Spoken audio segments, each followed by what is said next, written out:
Democrats now on the warpath, and they're demanding Hegseth's resignation, saying he's now embroiled in what they're calling Signalgate. Good morning, Kuhner country. Okay, to be brutally honest with all of you, there are so many other issues I would love to be discussing right now. But look, there's no getting around it. This is now a frontal assault. The Democrats, the media, the deep state are now going all in to essentially now crush Trump's presidency in its infancy. And what they're trying to do is take a page out of the playbook of what they did to Trump in his first term in 2017. And if you remember then, very early on, they got a very important kill.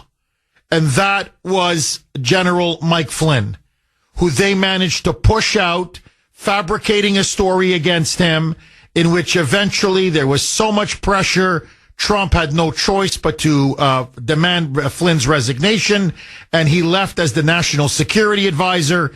And from that point on, the deep state, the media, all of Trump's enemies had Trump on defense for most of his entire first term. They are now trying to do to Pete Hegseth in particular what they did to General Mike Flynn. It's almost the exact same playbook. So what they're trying to do is they're trying to cut Trump's presidency off at the knees. And what they want to do is they want to bleed him. They want to cripple him. They want to paralyze him by essentially blowing up his national security team. And the way to do it is to now lie about the nature of what they're calling Signalgate. That infamous now group chat on the messaging app Signal, which apparently is encrypted. I think it's double encrypted. And Jeffrey Goldberg they're still sticking to this story, accidentally added to that group chat a journalist, an editor, a rabid anti-Trumper, and through that, sensitive information about the war plans in Yemen were apparently leaked. This is now the allegations being thrown against Hegseth. They did it again in a major hearing in front of the House Intelligence Committee, where they grilled Tulsi Gabbard, John Ratcliffe, the director of the CIA, Kash Patel, the head of the FBI, and they went after Gabbard, the head of DNI, the director of national intelligence, and Ratcliffe in particular, extremely hard. I want you to listen now. What they're alleging is that Hegseth divulged in particular what they say is classified information. And they want to nail him on the Espionage Act, saying he violated the Espionage Act, and because of this, at a minimum, he needs to resign. Now, make no mistake about it. If for whatever reason, Trump decides to cut Hegseth loose, and so far he's holding the line, and I'm very happy he's holding the line. But if he cuts him loose, the way he cut loose General Mike Flynn in his first term, they're not going to stop with Hegseth. They're already saying they're not going to stop with Hegseth. They're going to go on to Mike Waltz. They're going to get rid of him, his national security advisor. They're going to go right up to go after Rubio, Secretary of State. They're going to go after Ratcliffe, his CIA director. They're going to go after Tulsi Gabbard, the DNI, director of national intelligence. By the time they're done, they're going to destroy Trump's national security team and essentially cripple much of his cabinet. His presidency will effectively be over before it's even begun. So the stakes could not be higher. And that's why now Trump's team they're digging in. They now realize they have a political media war on their hands. And the Democrats are going all in. I want you to listen. They now claim because Hegseth discussed, remember, Goldberg is coordinating with the Democrats. He is a deep state actor. This guy's not a journalist. This guy is an activist, a Democrat activist, a CIA man who is pretending to be a journalist. His mission is to destroy Donald Trump and ensure that his presidency is a failure. And so Goldberg released yesterday, in fact, during the show, the rest of the entire text thread, everything. So remember, first he said, the information so top secret, so classified. These were war plans. I can't release them.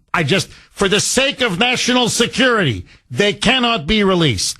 Then, as I said yesterday, subscription $39.99 for a year, 12 issues. You can get it.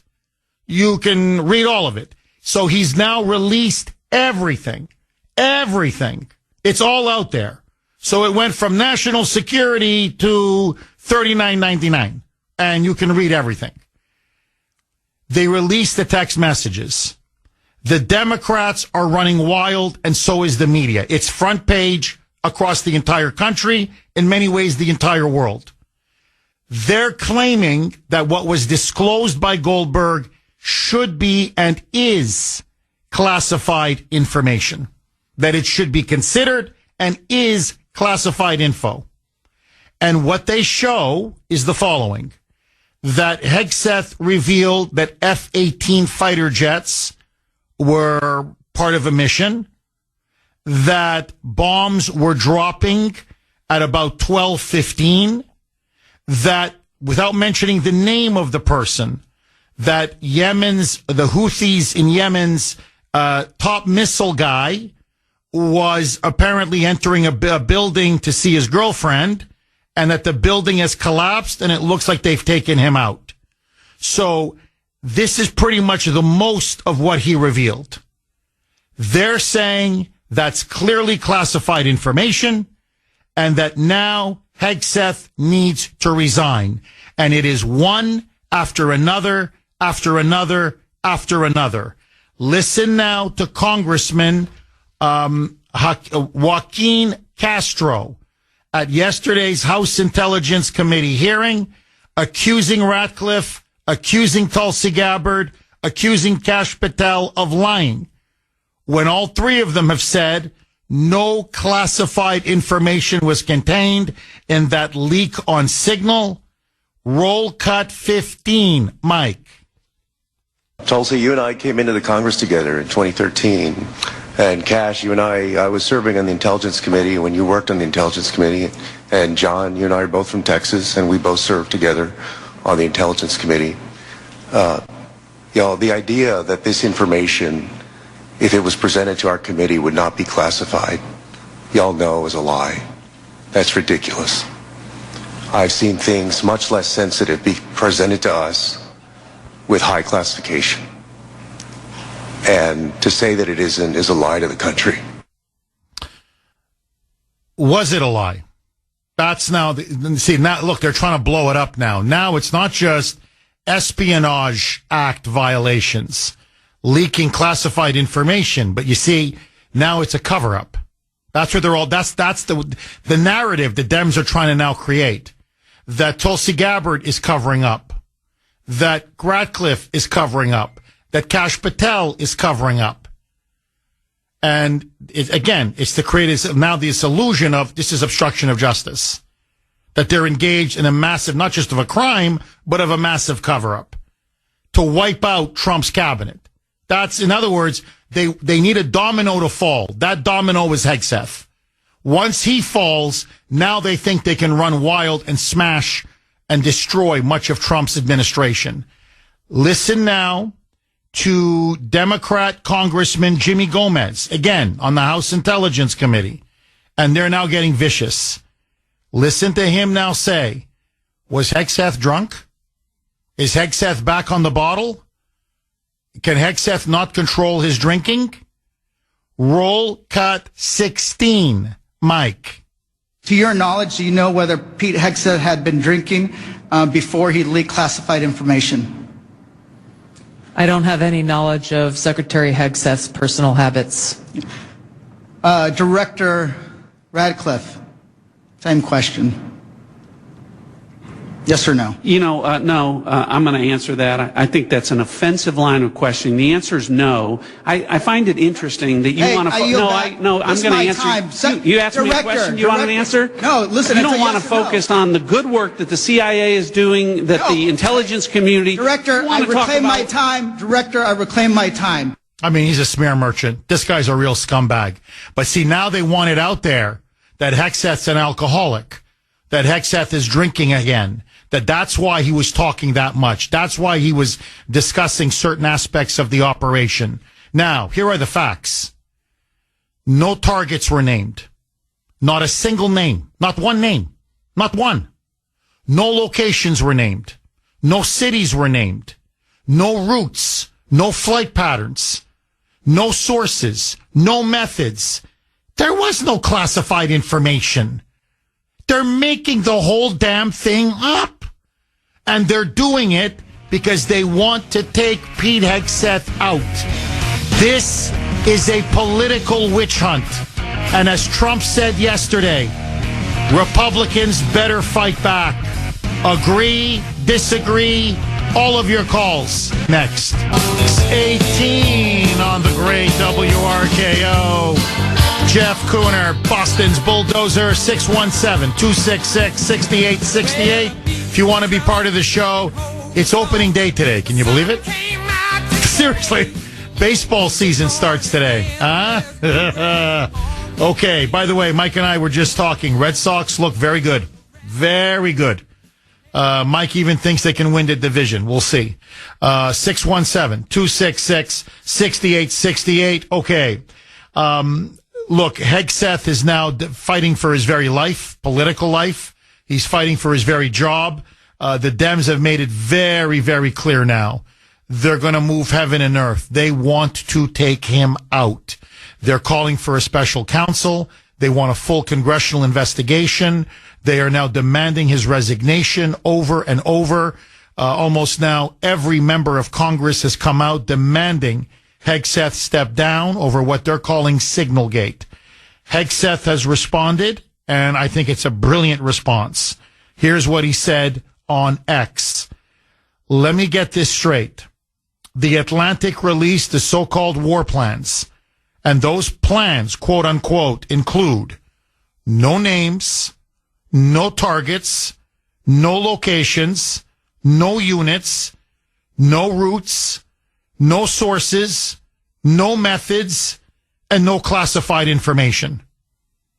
I have to clean up a little bit of his language after that because I'm going to get fined. Those are some really crappy, let's put it this way. Those are some really crappy war plans. Now, if you notice, Goldberg himself, when he released that last batch, his final batch of all these text messages, is no longer calling them war plans. He's calling them now, quote unquote, attack plans. But if you read through everything, as I have, in fact, twice, yes, F-18s are mentioned. That's true. And I don't think they should have been mentioned, to be honest. And the times when certain bombs are going to fall. But they're, he didn't say where they're going to land. He never gave cities, towns, targets, locations. He never gave the name of a single terrorist or of a single group. It's extremely vague. 95% of the whole chat, the thread, the text chain, it's them going back and forth about, whether we should be bombing the Houthis. Are the Europeans freeloading off of us? And if they are, how can we make them pay for this financially so we're not constantly carrying water for the Europeans? It's more about a discussion and debate disagreements and hashing it out than them talking about, we're going to be bombing the capital at this time and we're going to be targeting this individual or that Houthi terrorist. So when you read it, you're like, it's sensitive material, obviously. And a mistake was made because Goldberg should never have been put on that group chat. That to me, again, is the central question. How did that anti-Trump loser, that anti-Trump political journalist assassin, ever get onto that group chat? That's the real scandal to me. But what they're discussing, that's not even close to top secret information. So again, they're lying or they're embellishing. Now, furthermore, and this, get ready for this, because I'm telling you, you're not going to believe this. Look it up online. It's everywhere, because you're going to say, Jeff, come on now. Jeff, it's impossible. You want to see how coordinated this is? You want to see, and I'm choosing my words very carefully. This is a conspiracy. A conspiracy is basically a group of people who decide in secret to commit certain acts. That's what a conspiracy is. It doesn't mean that it's not true. It just means, no, it's a conspiracy. In private, in the shadows, not in public, we decide to achieve certain goals and objectives or take certain actions in pursuit of certain goals. That's literally the textbook definition of a conspiracy. This is now a conspiracy. What happened on that group chat is clearly now a conspiracy. Why do I say this? Because a far left group funded by George Soros with very deep ties to the Democratic Party, listen to this, called American Oversight, has now filed a lawsuit over what it's calling Signalgate. And who do you think is implicated in the lawsuit? Pete Hegseth, J.D. Vance, Marco Rubio, Mike Waltz, Tulsi Gabbard, John Ratcliffe. In other words, pretty much the senior leader, and Scott Bessent, Treasury Secretary. So the entire senior leadership of the Trump administration. And they're arguing now, listen to this, that all of these individuals broke the law and should not only be forced to resign, but should go to jail. Why should they go to jail, you may ask? Because now they're claiming that by doing this meeting on Signal, that it violates the Presidential Records Act. Because they're saying there's no guarantee that since this was done on Signal, that this was all being recorded. And it needs to be recorded, copied down, for future records in a second Trump administration. And so that this conversation, listen, this is an incredible argument, violated the Presidential Records Act. Now, they sent it to the D.C. Circuit Court. Who do you think the judge was picked to be the judge in this case? Take a guess. Of all the judges in the United States of America, what's the one judge that has now been given jurisdiction and authority over this entire case? Judge James Boasberg. The very same judge who is blocking Trump's deportations of Tren de Aragua and MS-13, the very same judge that now is essentially acting as the president of the United States, usurping the executive branch, the number one activist rogue judge who is doing everything in his power to block and paralyze Trump and his ability to be a successful commander-in-chief. And this guy, of all the judges out there, this guy is just, again, another coincidence. Shazam! He's the one that's picked to be the judge in this case. Bull, you know what? Bravo, Sierra.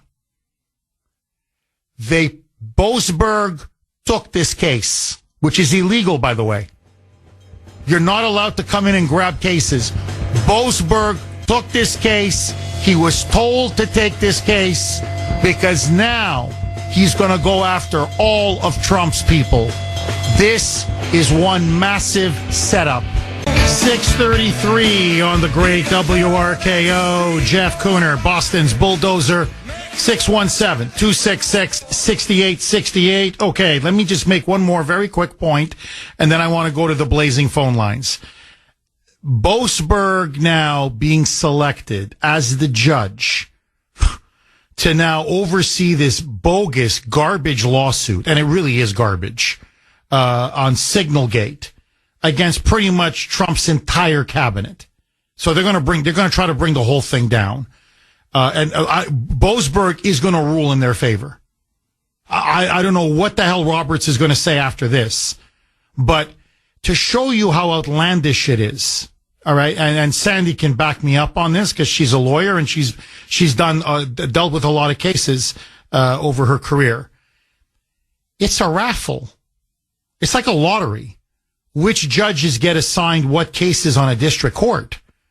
So the odds of Boasberg being picked, not just on this high profile deportation case, which he's now abusing his power, literally claiming jurisdiction into international airspace when he ordered those plane loads of Tren de Aragua to return back on their way to El Salvador.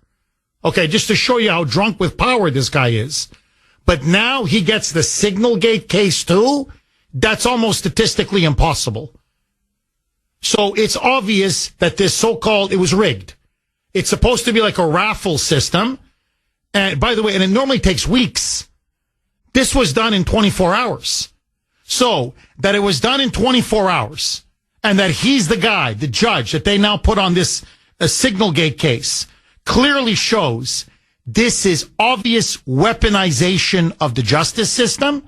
This is, again, obvious lawfare. And this judge is a legal assassin. That's what he is. He's a deep state fixer. That's what he is. And he's an activist rogue judge who now is going to try to go after Trump and his entire administration. He's the guy that they're picking to now basically say Hegseth broke the law, Rubio broke the law, Waltz broke the law, Gabbard broke the law, Ratcliffe broke the law. They should all resign. And even though it's going to get overturned, obviously on appeal, it doesn't matter. The PR damage has been done. The political damage has been done. It continues this feeding frenzy.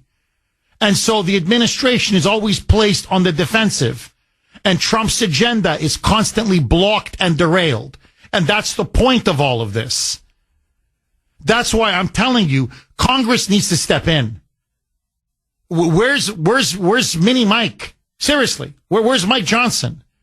Congress has the right and the jurisdiction to limit these courts and these judges. They can easily do this. They can impeach, they can defund, or they can just say, no, you're a district judge.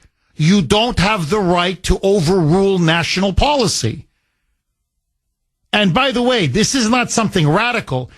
Even Justice Elena Kagan, in an interview just a few years ago, said this, this pattern now of this practice of these district judges setting these injunctions that affect nationwide policy.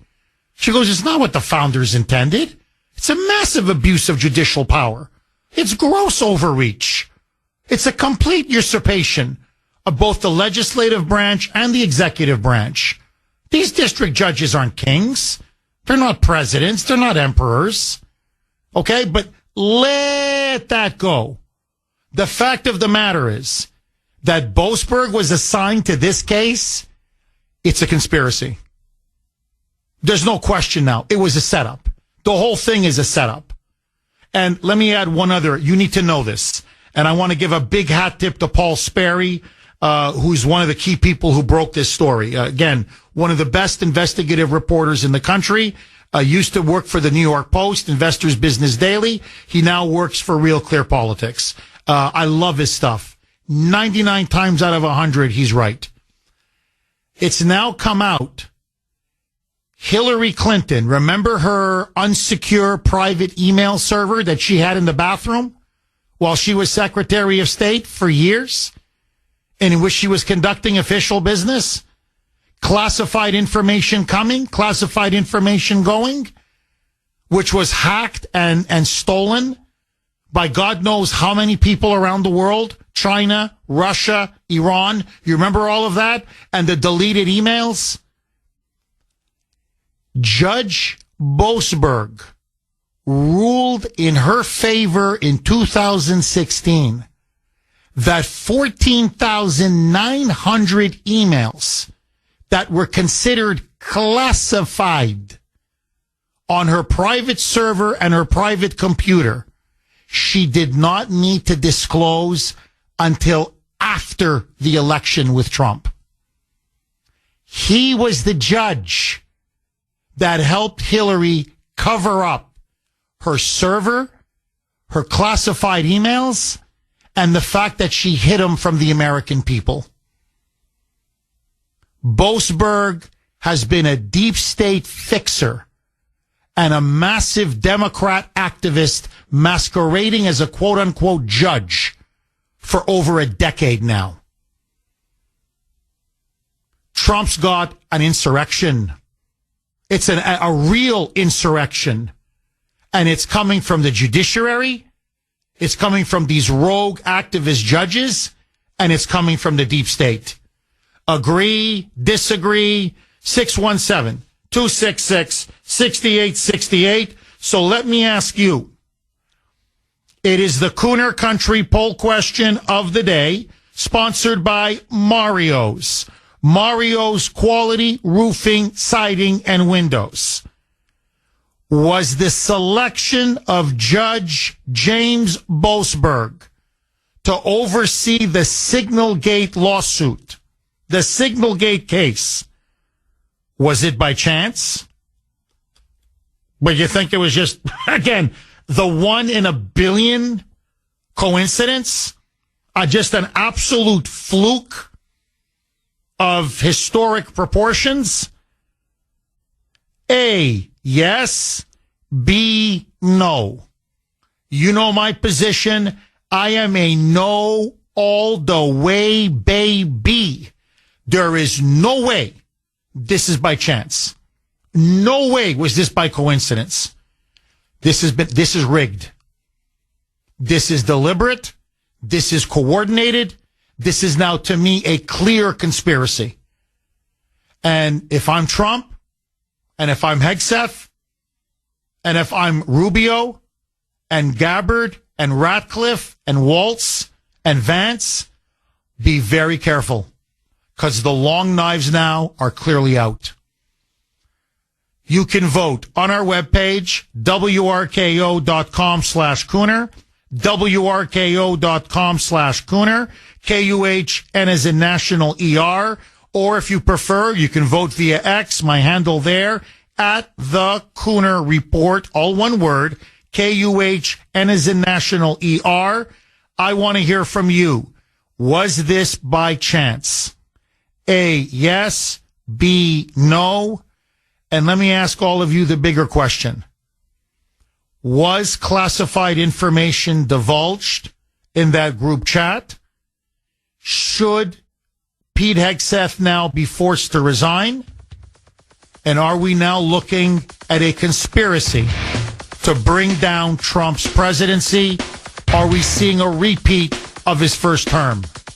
All of your calls, I promise, next. 649 on the great WRKO. Jeff Kuhner, Boston's Bulldozer, 617-266-6868. Mark in Lowell. Thanks for holding, Mark, and welcome. Hi. Hey, Hi. I understand that this thing's going on and Democrats are projecting because they're the ones that committed espionage. And the thing is, the question I have is, did they find out who actually put his name on that list? Well, the suspicion is that it was Waltz's top staff aide, this person called But Alex. They don't know yet, right? Well, Alex Wong. His name is Alex Wong. and they think it's him, but they haven't fully identified him. They're investigating. They're asking. They want to know if this was an accident on his part, if this was more deliberate or intentional. Why would he have Jeffrey Goldberg in his contact list? So they're still investigating. I'll be honest with you, Mark. I don't think this was an accident. I think it was deliberate. I think whoever put Goldberg on that group chat did it on purpose. I don't believe in coincidences. Not on this scale.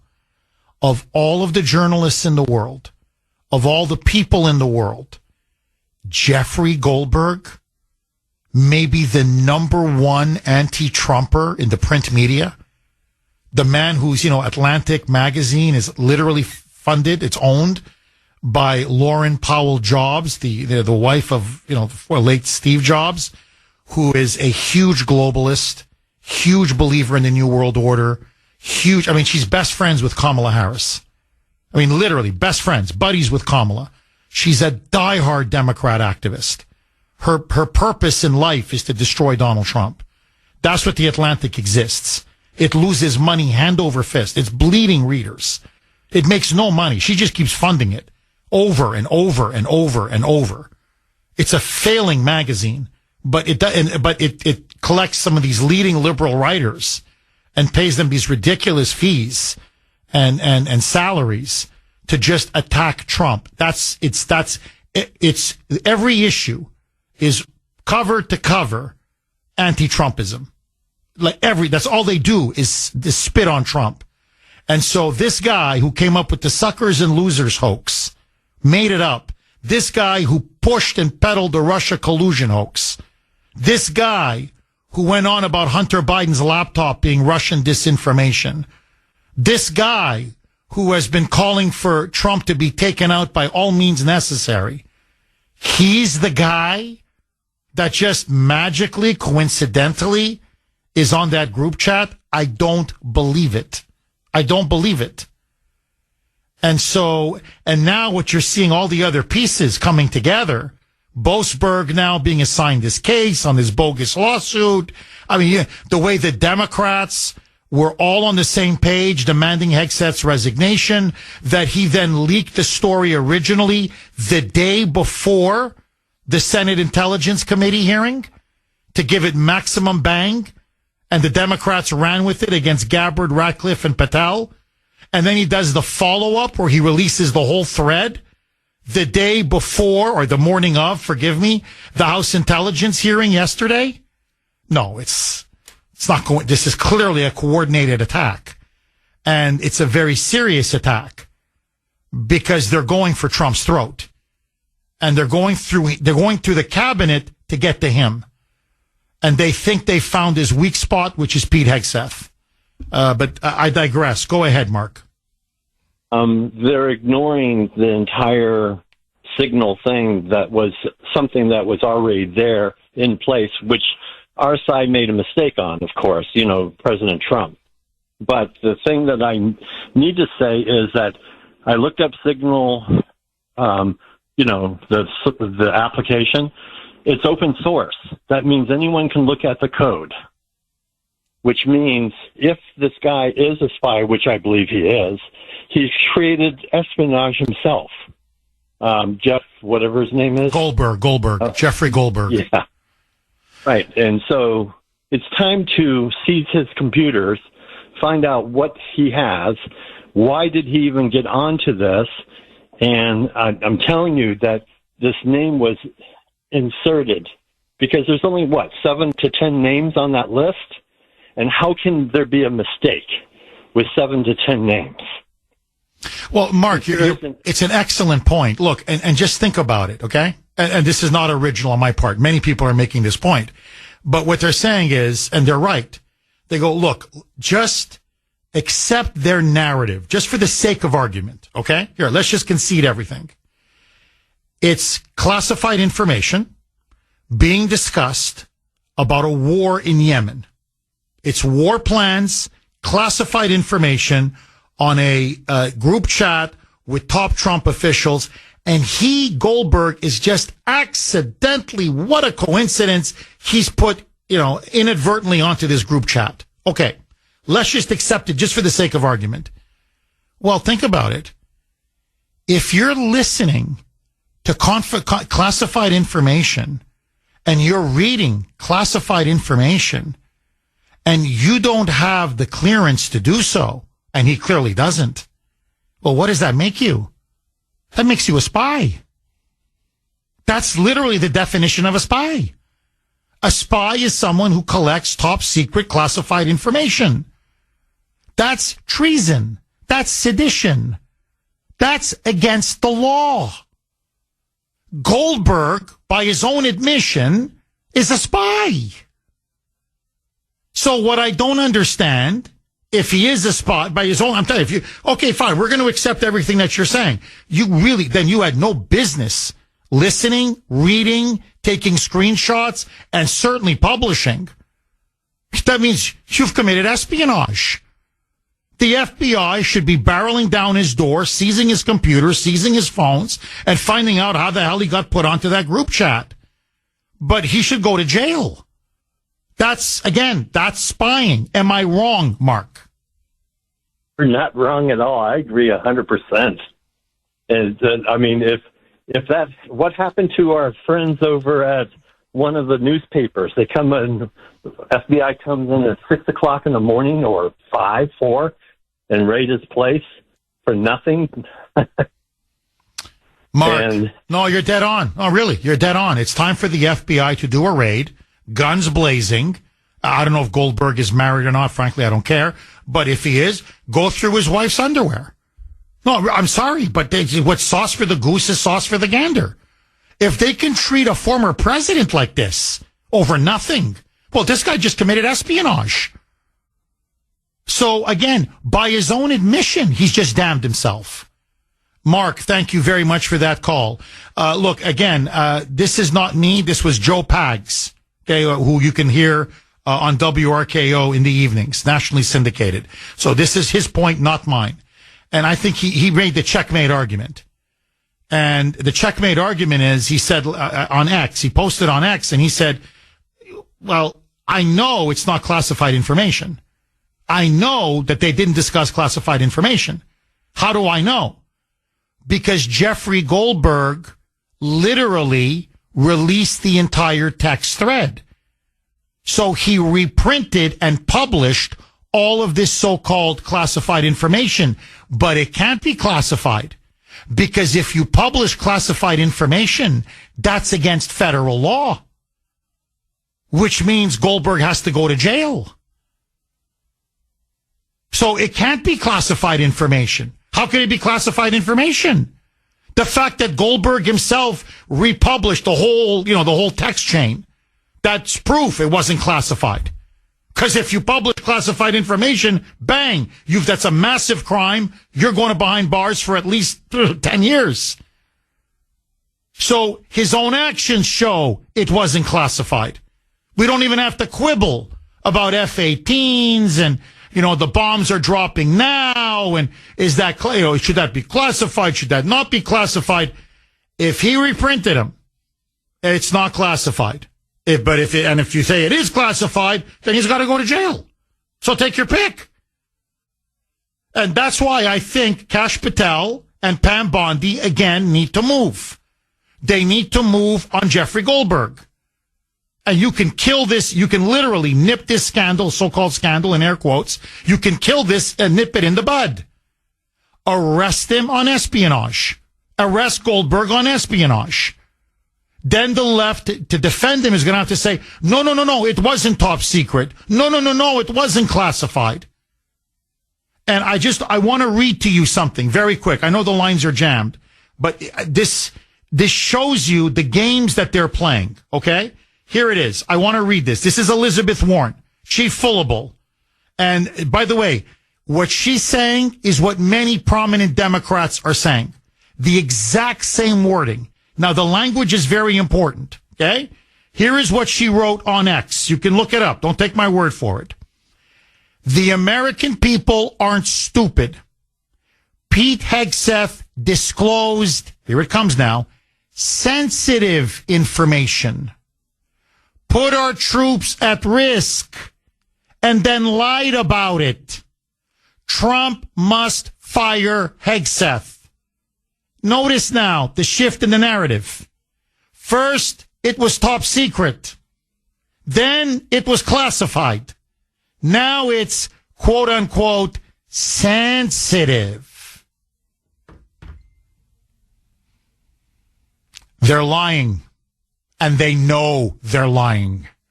Tim in Myrtle Beach. Thanks for holding, Tim, and welcome. Hi, Jeff. Thank you again for having me. Thank you for having me again, as always. Always a pleasure.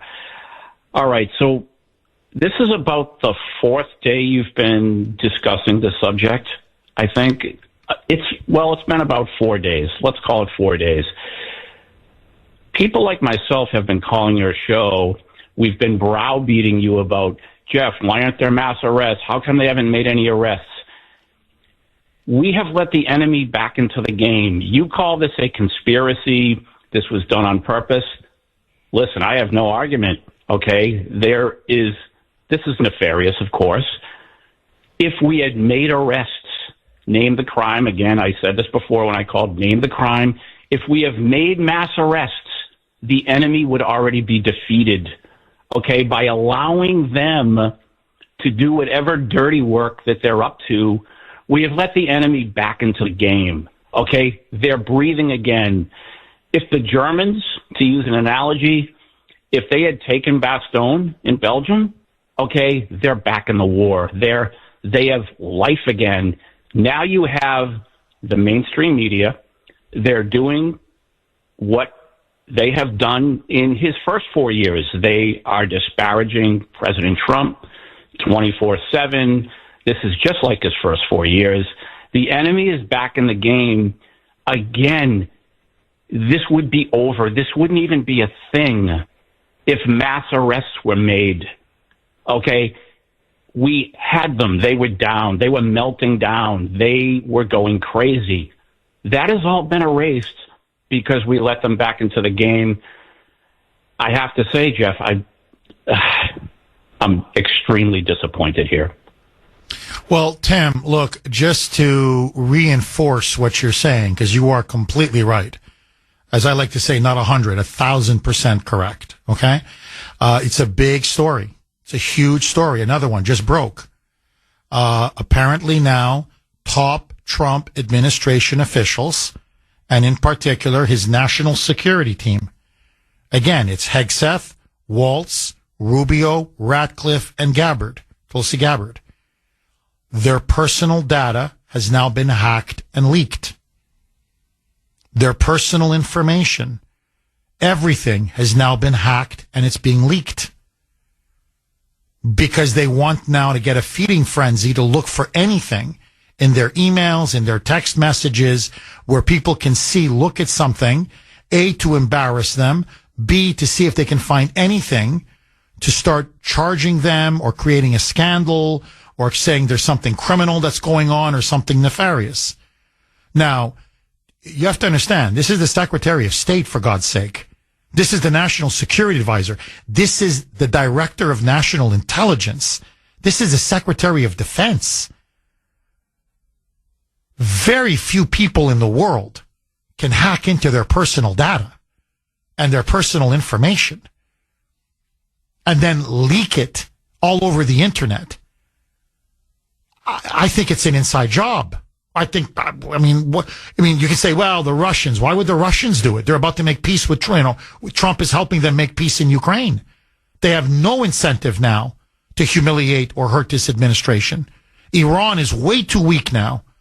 We just bombed the hell out of the Houthis. Iran's on the ropes. Hezbollah's been destroyed, essentially smashed.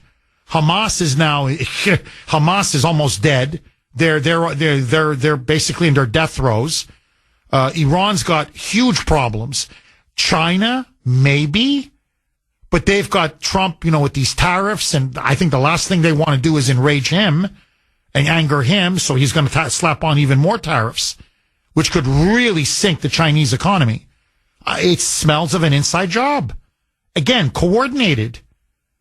They're out to take out his national security team. And, to bring it full circle, again, this is why people are saying I'm being too tough on Pam Bondi. I'm being too tough on Kash Patel. We need fighters, man. Like, there's no time to waste. Look at them. They're rebuilding. They're reconsolidating. They're rearming. They're now waging offensive after offensive after offensive. They've now pretty much, the courts have blocked much of Trump's agenda now. Now you've got this scandal, like this sword of Damocles hanging over them. The president now, every time he does a press conference, it's all Signalgate. That's all it is now. Nothing else. His message isn't getting out anymore. So you're right. And the way to break them is to arrest them. But to arrest them, you got to have people, forgive me, who have balls. I'm sorry. You have spine, guts, courage, bravery, whatever, cojones, as the Spaniards would say. Okay? But whatever. Where's Pam Bondi? If this is classified information and this guy just published it on The Atlantic, charge him with the Espionage Act. If it's not, he had no right listening in on a private chat. Again, arrest his ass.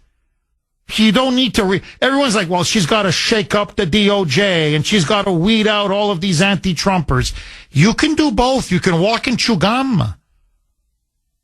I mean, Jeffrey Goldberg has now inflicted a major wound on the Trump regime, the Trump administration, on the entire Trump national security apparatus.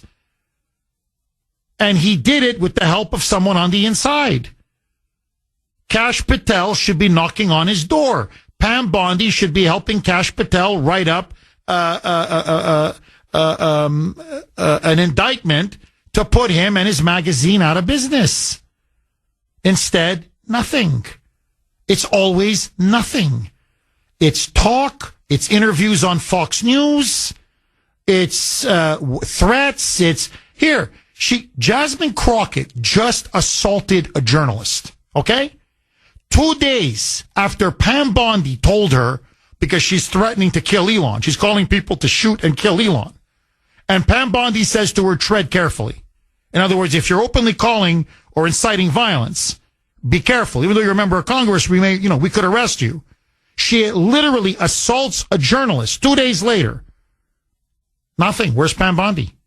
She said, tread carefully. She didn't tread carefully. She just ran right across your red line. What are you going to do? She doesn't do anything. It's not that I don't like Pam Bondi. I like Pam Bondi. I initially supported Trump's pick of Pam Bondi because I thought we were going to get the Attorney General of the Florida, Pam Bondi. I don't know what it is about that freaking building, the Department of Justice building. I don't know what it is. I think it's the lawyers, the way they just paralyze every AG that comes in there. That's Trump, a Trump AG. But I'm looking at Pam Bondi and I'm starting to see Jeff Sessions. I'm starting to see the whole thing.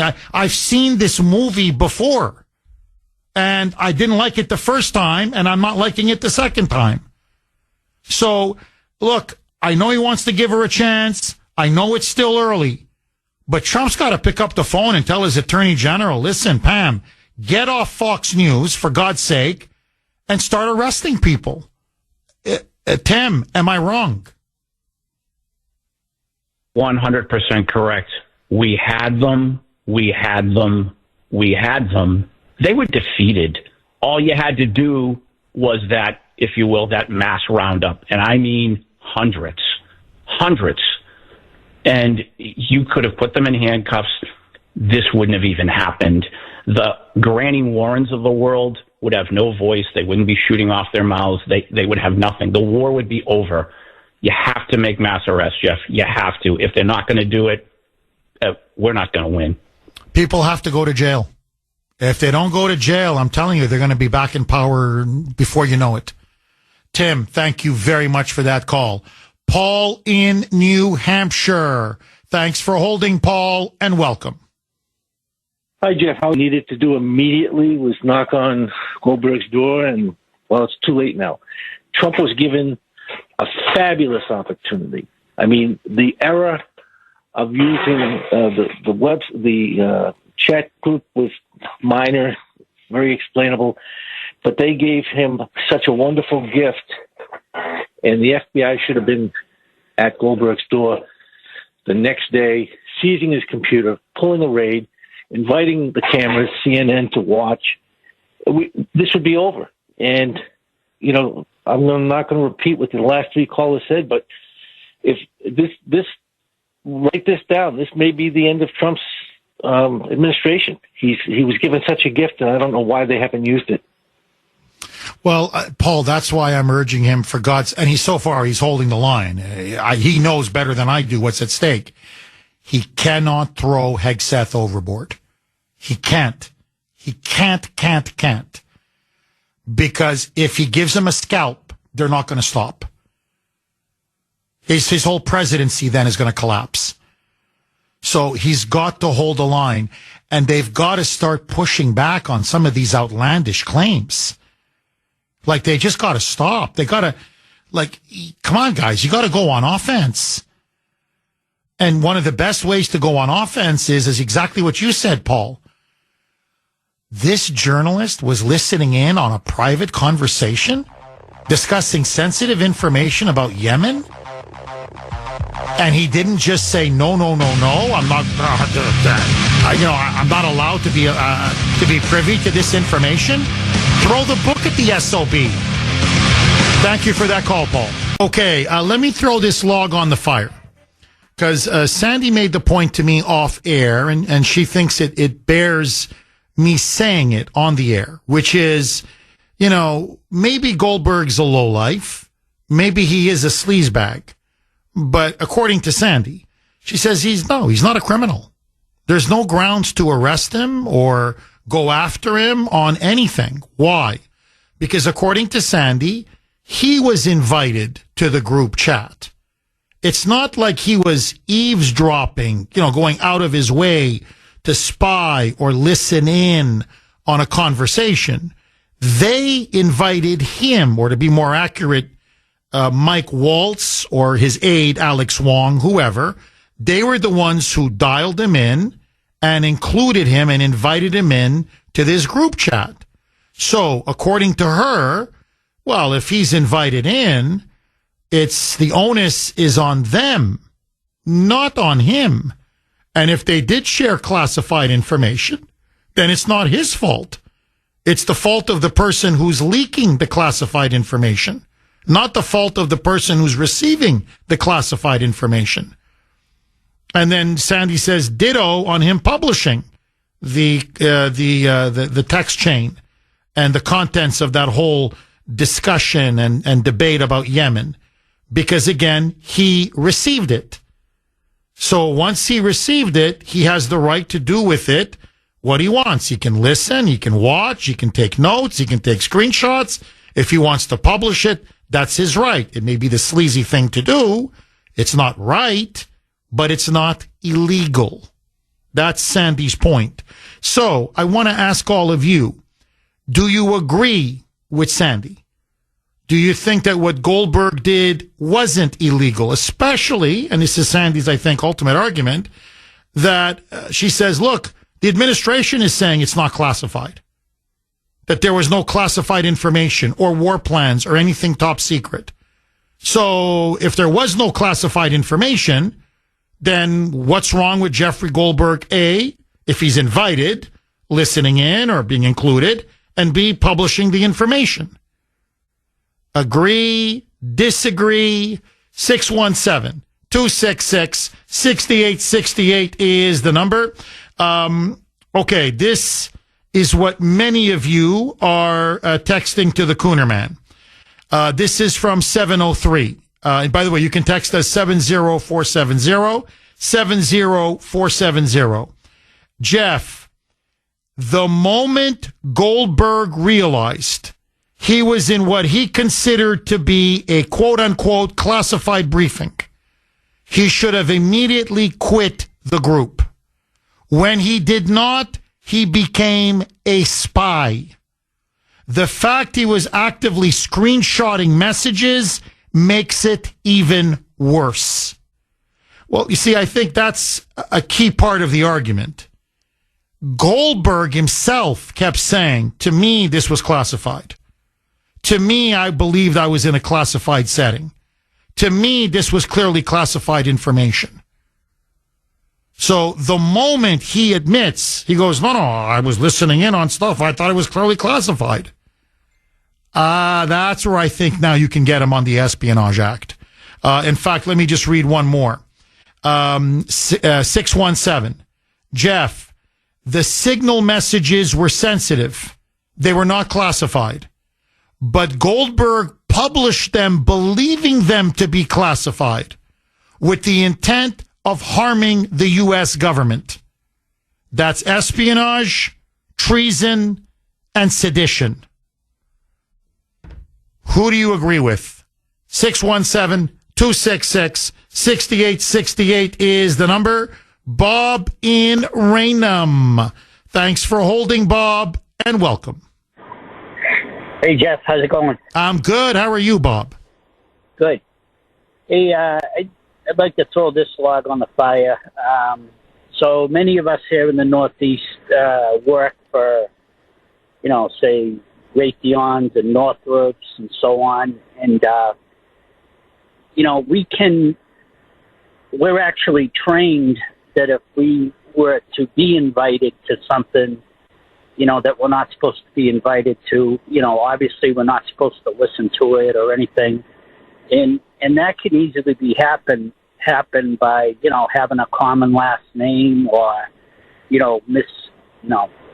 misputting a digit in or whatever. And, obviously we wouldn't be on a secure server, but I would say if we were to be privy of it, it would be sensitive information as opposed to classified. But even still, if we were ever, participated in one of those meetings, knowingly that we shouldn't have been on those meetings, at very least would get fired.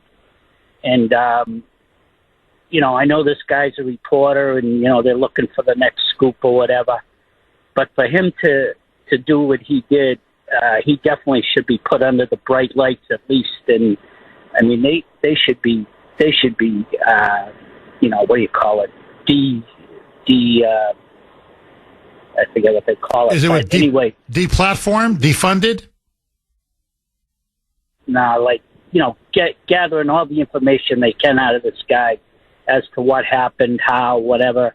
And you mean debriefed, right? In other words, they should sit down with him, talk to him, investigate him, and get as much information. In other words, debrief the guy, correct? Absolutely. And again, what he did is it could be espionage.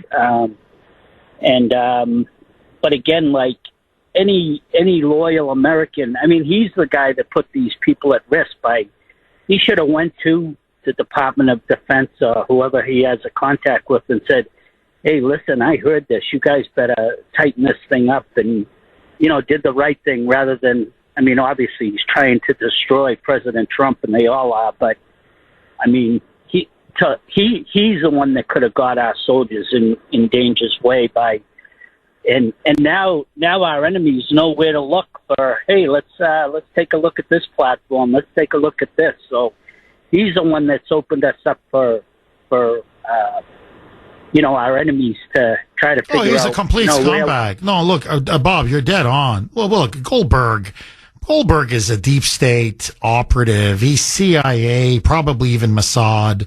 It's pretty obvious if you look at his background. So look, he's scum. I mean, that's what he is. He serves his intelligence masters. That's what this guy does. And he serves Lauren Powell jobs. And his job is to take down Trump. That's why I don't believe he was invited to the chat. See, everything is based upon us believing his story. I don't believe his story because he's a liar.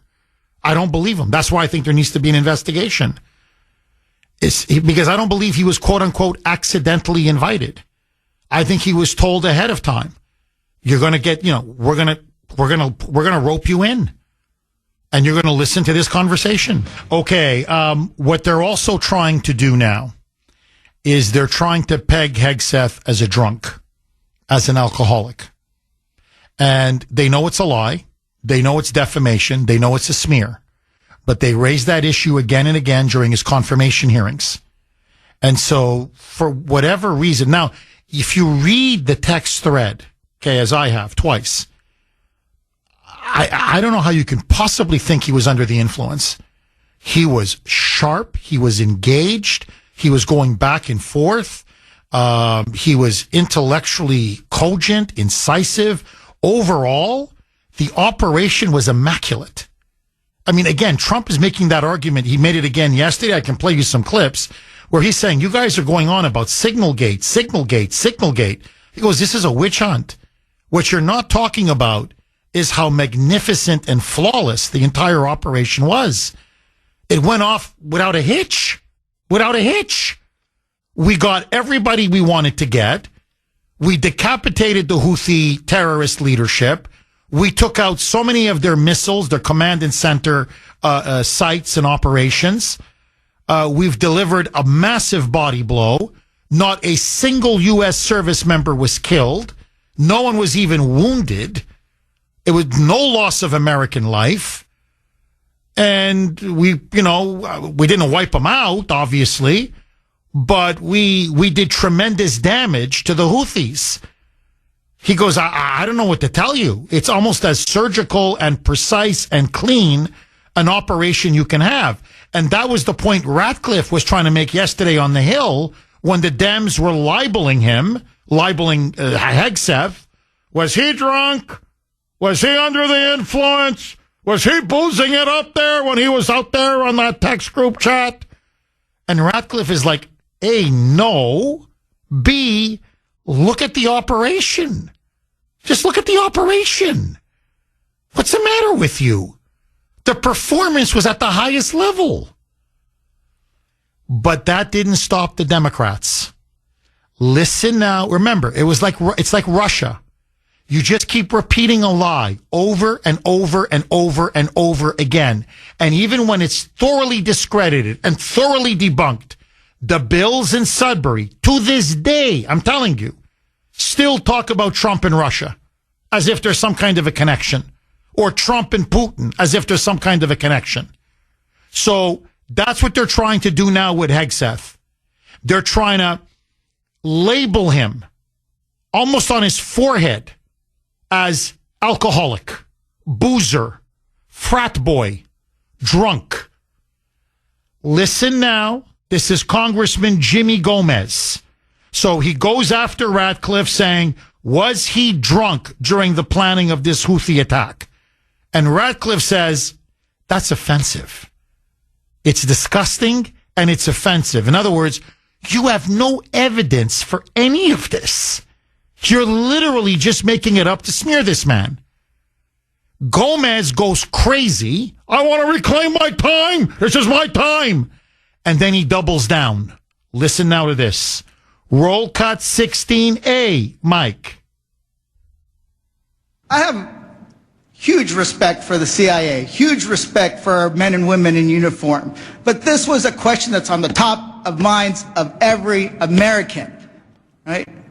He stood in front of a podium in Europe holding a drink.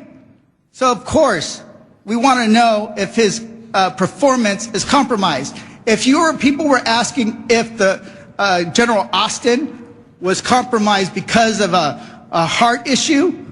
Was his performance compromised because of a successful strike? Back. Mr. I bring my you want to know? You want to talk about accepting responsibility? Do you think you should accept responsibility for a successful strike to make Americans safer?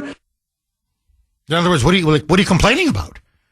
The thing was that it was, and by the way, this was Hegseth's operation. I mean, under the orders of Trump, of course. But it's the same. Look, when you launch a military campaign or a series of missile, drone, and airstrikes, who do you think coordinates the whole thing? Who do you think oversees the whole thing? Who do you think helps execute the whole thing? It's the Secretary of Defense. Of course, the president has input. The president is told. The president is kept in the loop. But, he can't just spend his whole day on one operation. He's the president.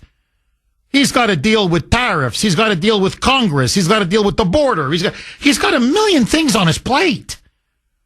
So he can't micromanage or run the operation. That's the Secretary of Defense. And Ratcliffe is like, well, judge him by his results. It was an incredible operation. It was, I'll tell you this, it was a hell of a lot better than Afghanistan. So I guess to really be accepted among Democrats, you see, you have to get 13 U.S. service members killed. You have to surrender 20 years of victories in a country. You have to hand it over to our mortal enemies, terrorists, give them Bagram Air Base and $85 billion of our most advanced military equipment and technology. When you do that, when you screw up and bungle a withdrawal that turns into a humiliation for the United States, one of the worst humiliations in our entire history, then you're a success. Then you're good. But if you happen to pull off a successful operation and reach all of your military objectives and free up and restore freedom of navigation and shipping in the Red Sea, in the Suez Canal, all the way into the Mediterranean, global shipping, not just American shipping, for the whole world, without losing a single American soldier or a single American service member. That's, oh my God. He held up a drink in Europe. He held up a drink. By the way, that was club soda. Just so that everybody knows. Yeah, I think with a twist of lemon or lime. Because he's not drinking at all. He's not drinking the whole time he's Secretary of Defense. So he had a club soda. Ooh. He had a drink. You phony, you fraud, you. But mark my words. Watch, okay? Watch the late night comedy shows. Jokes about Hegseth being drunk. Watch. And you're going to see it now. More jokes about him being an alcoholic, being a frat boy, being a boozer, being a drinker. And before you know it, you're going to go into your local grocery store or at work at the water cooler, and it's going to be, my God, boy, is Hegseth ever sober? Oh, my God, this guy, he's a walking poster child for Alcoholics Anonymous. Watch. They're going to transform the image of this warfighter right in front of our eyes. Andy in Milford. Thanks for holding, Andy, and welcome. Hey, Jeff. Thanks for taking my call. My pleasure, Andy. You know, Jeff, these crazy moonbats shouldn't be alleging Hegseth has a drinking problem when they're the ones that are clearly in need of a 12-step program.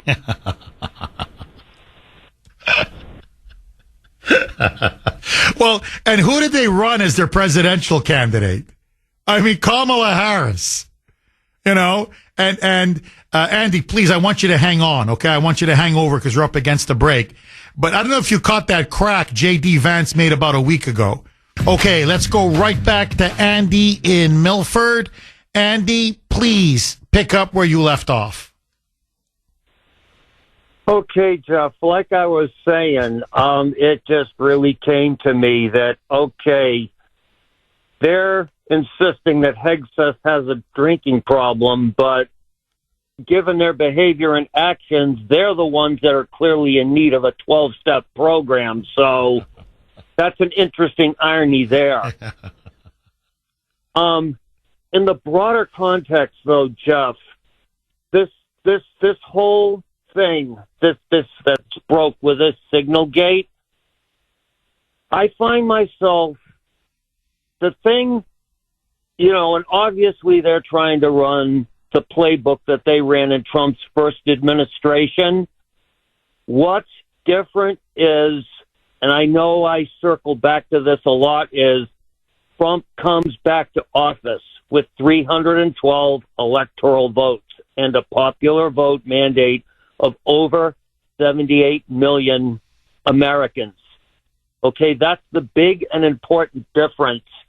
And what I quite frankly want to see, Jeff, is I want to see President Trump, along with his team, to, in a clear and concise way, tell the media, tell the Democrats, the media, and Judge Boasberg, all three, to go pound sand.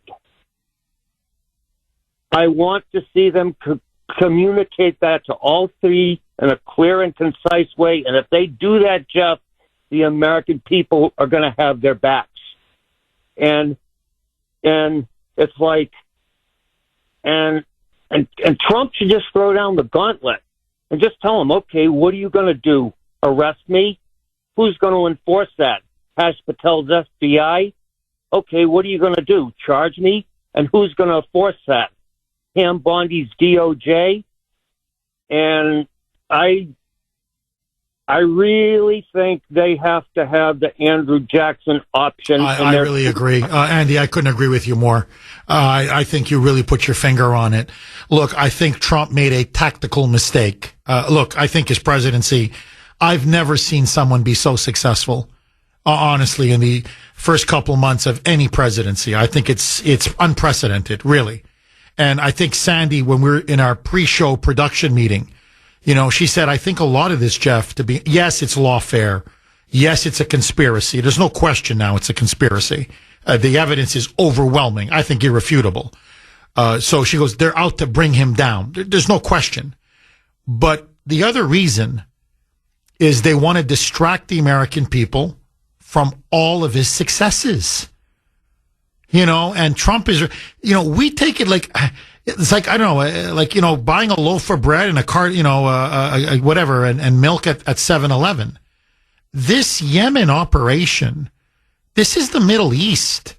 When has an operation in the Middle East ever gone off without a hitch? These are, and you know, Trump was right. He didn't say it yesterday, he said it the day before. He goes, you think these Houthis are just nothing? You think they're just a bunch of primitive savages? They beat Saudi Arabia in a civil war in Yemen. They can make rockets out of nothing, drones out of nothing. They've been harassing European shipping, global shipping for years. They thumbed their nose at Biden and the Europeans repeatedly. In other words, like, these aren't nobodies and nothing, you know, these aren't just a bunch of lightweights. And we smashed them in less than a week without the single loss of an American service member. He goes, you don't get a more cleaner, professional, successful military operation than this. Now, I can go on. Border crossings are down 96%. He just came into Boston and took out, you know, through Homan, obviously, 370 illegal aliens, criminal illegals, murderers, rapists, fentanyl traffickers, child molesters. I mean, just, you know, they're deporting now all in every city across the entire country.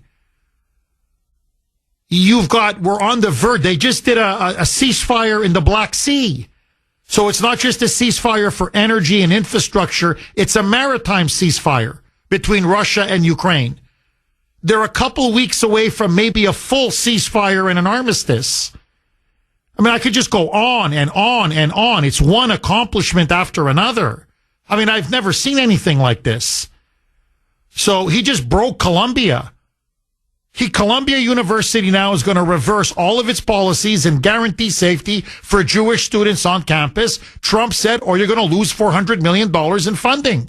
He just broke Columbia. He just broke the governor of Maine, that moonbat, Janet Mills. Remember, she made a bit, see you in court. You know, men, biological men, they're going to be in women's sports. Really? Maine universities now are saying, no, we don't want to lose the federal funding. If you're a biological man, you're not competing in any female sports or in any women's locker rooms, or you're not going to be in any women's bathrooms. So he just broke the governor of Maine. I mean, I could go on. It's check, check, check, check, check. Everything he said he was going to do, he's doing. So, and, you know, Trump is looking around like, the story here is that we demolished the Houthis in a freaking week.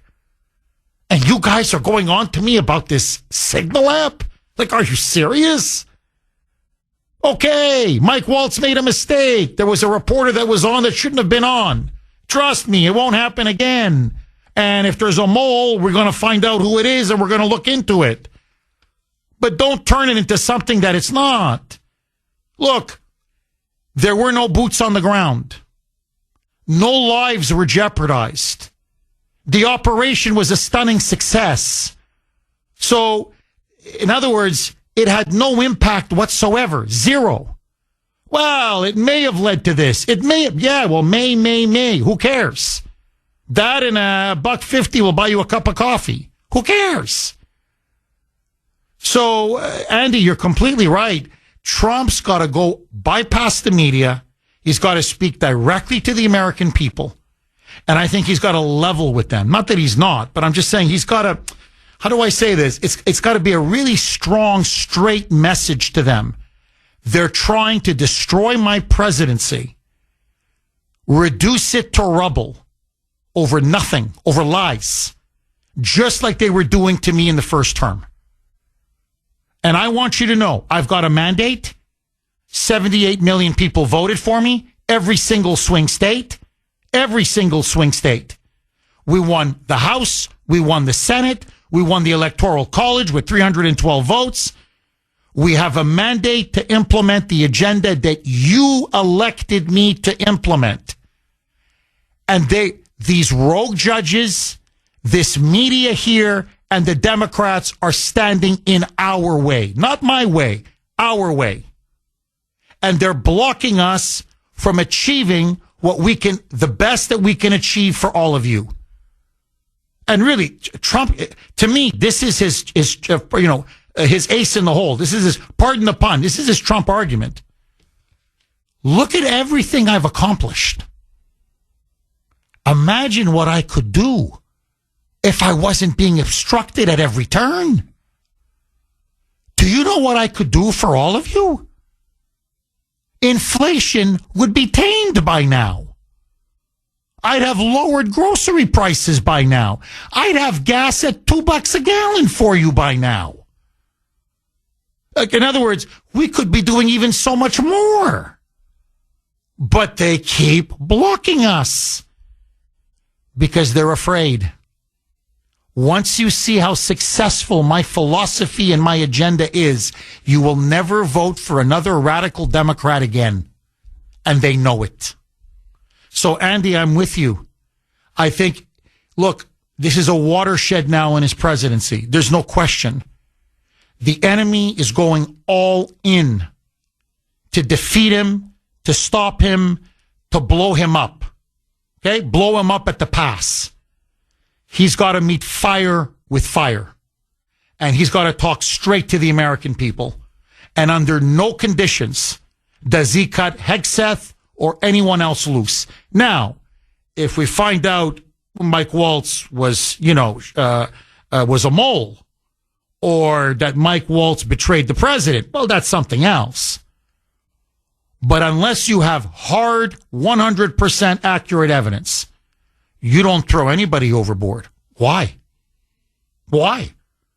Hegseth right now is turning into one of the best secretaries of defense we've ever had. Why? Because he's a fighter. He's a warrior. Think about it. Why were there no service members killed? Because you had a fellow warrior looking over the entire campaign. So he knows, I'm not going to needlessly put my guys and my girls in jeopardy. My guys and gals. I'm not going to put our men and women, I'm not going to sacrifice them the way Milley did in Afghanistan. And so I think that's why the operation was so well done. So, look, to me, if I'm Trump, hold the line. Thank you for that call, Andy. Mike in Chicago. Mike in Chicago, thanks for holding and welcome. Hi, Jeff. It's been a while since I've talked to you. Yes, Mike. Great to hear you again. I'm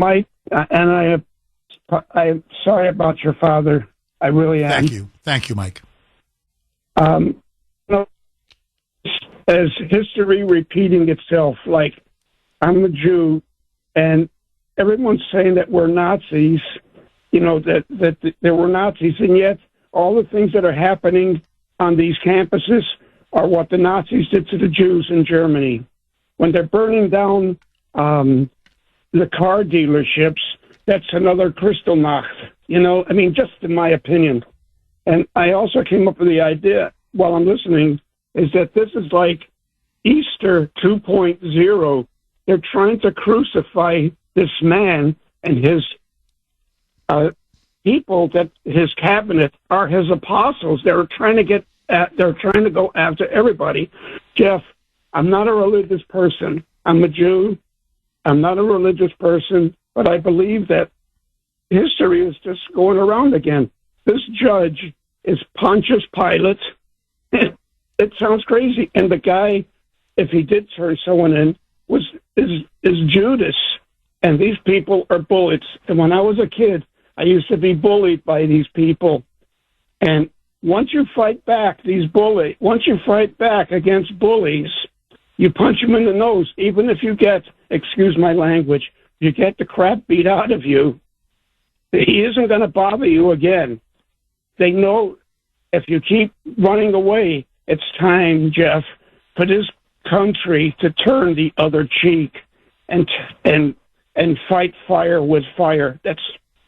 I'm so angry. I'm 81 years old, and I just hope before I die, I swear to God, I hope before I die, Jeff, that a lot of these people are gone, because what Trump is doing, I never liked Trump when he was a civilian, but what gets me, when he was a Democrat, they loved him. They wanted him all the time. And now, when he's a president on the other side, they think he's a monster. And I'm so angry, I can't sleep at night. My friends tell me, don't get so angry. You can give yourself a heart attack. I said, I don't give heart attacks. I don't get heart attacks. I give them. So, thanks for letting me. Well, no, Mike, look, you're making superb points. I'm telling you, I think history in many ways is repeating itself. I think you're right. I think your analogy of what's going on with these Teslas and Tesla dealerships and Kristallnacht is absolutely brilliant. And you have every right as a Jew. And you know me, I'm a Semitophile. Okay, I'm not Jewish. I'm Catholic, obviously. My parents are from Croatia, so I'm of Croatian descent, Eastern European or Central European descent. But I've always been a great admirer of the Jews. Always. I'm what they call a Semitophile. And I think what's happening now on college campuses is sending chills down my spine. It is ugly anti-Semitism. It is the kind of Jew hatred and anti-Semitism reminiscent of the 1930s. And I'm telling you, as an historian of the 20th century, trust me when I tell you this, I don't say this lightly. When I see Mahmoud Khalil and the videos of him at Columbia surrounded by other pro-Islamic, pro-Hamas fanatics wearing their kafiyas, their scarves and shawls over their face, burning the Israeli flag and chanting death to Israel, death to the Jews, death to Israel, death to the Jews. And they're lighting garbage cans on fire and they're dancing with this kind of fanatical delirium at the prospect of 6 million more Jews being exterminated and celebrating October 7th, literally the rape of Jewish women, the murder of Jewish babies, some of the most unspeakable crimes and atrocities, something we haven't seen since the Holocaust, and celebrating it as Liberation Day for the Palestinians and as a great day for martyrdom and for jihad. And they're doing this on American campuses. And when you see these images, Mike, this is to me what's chilling.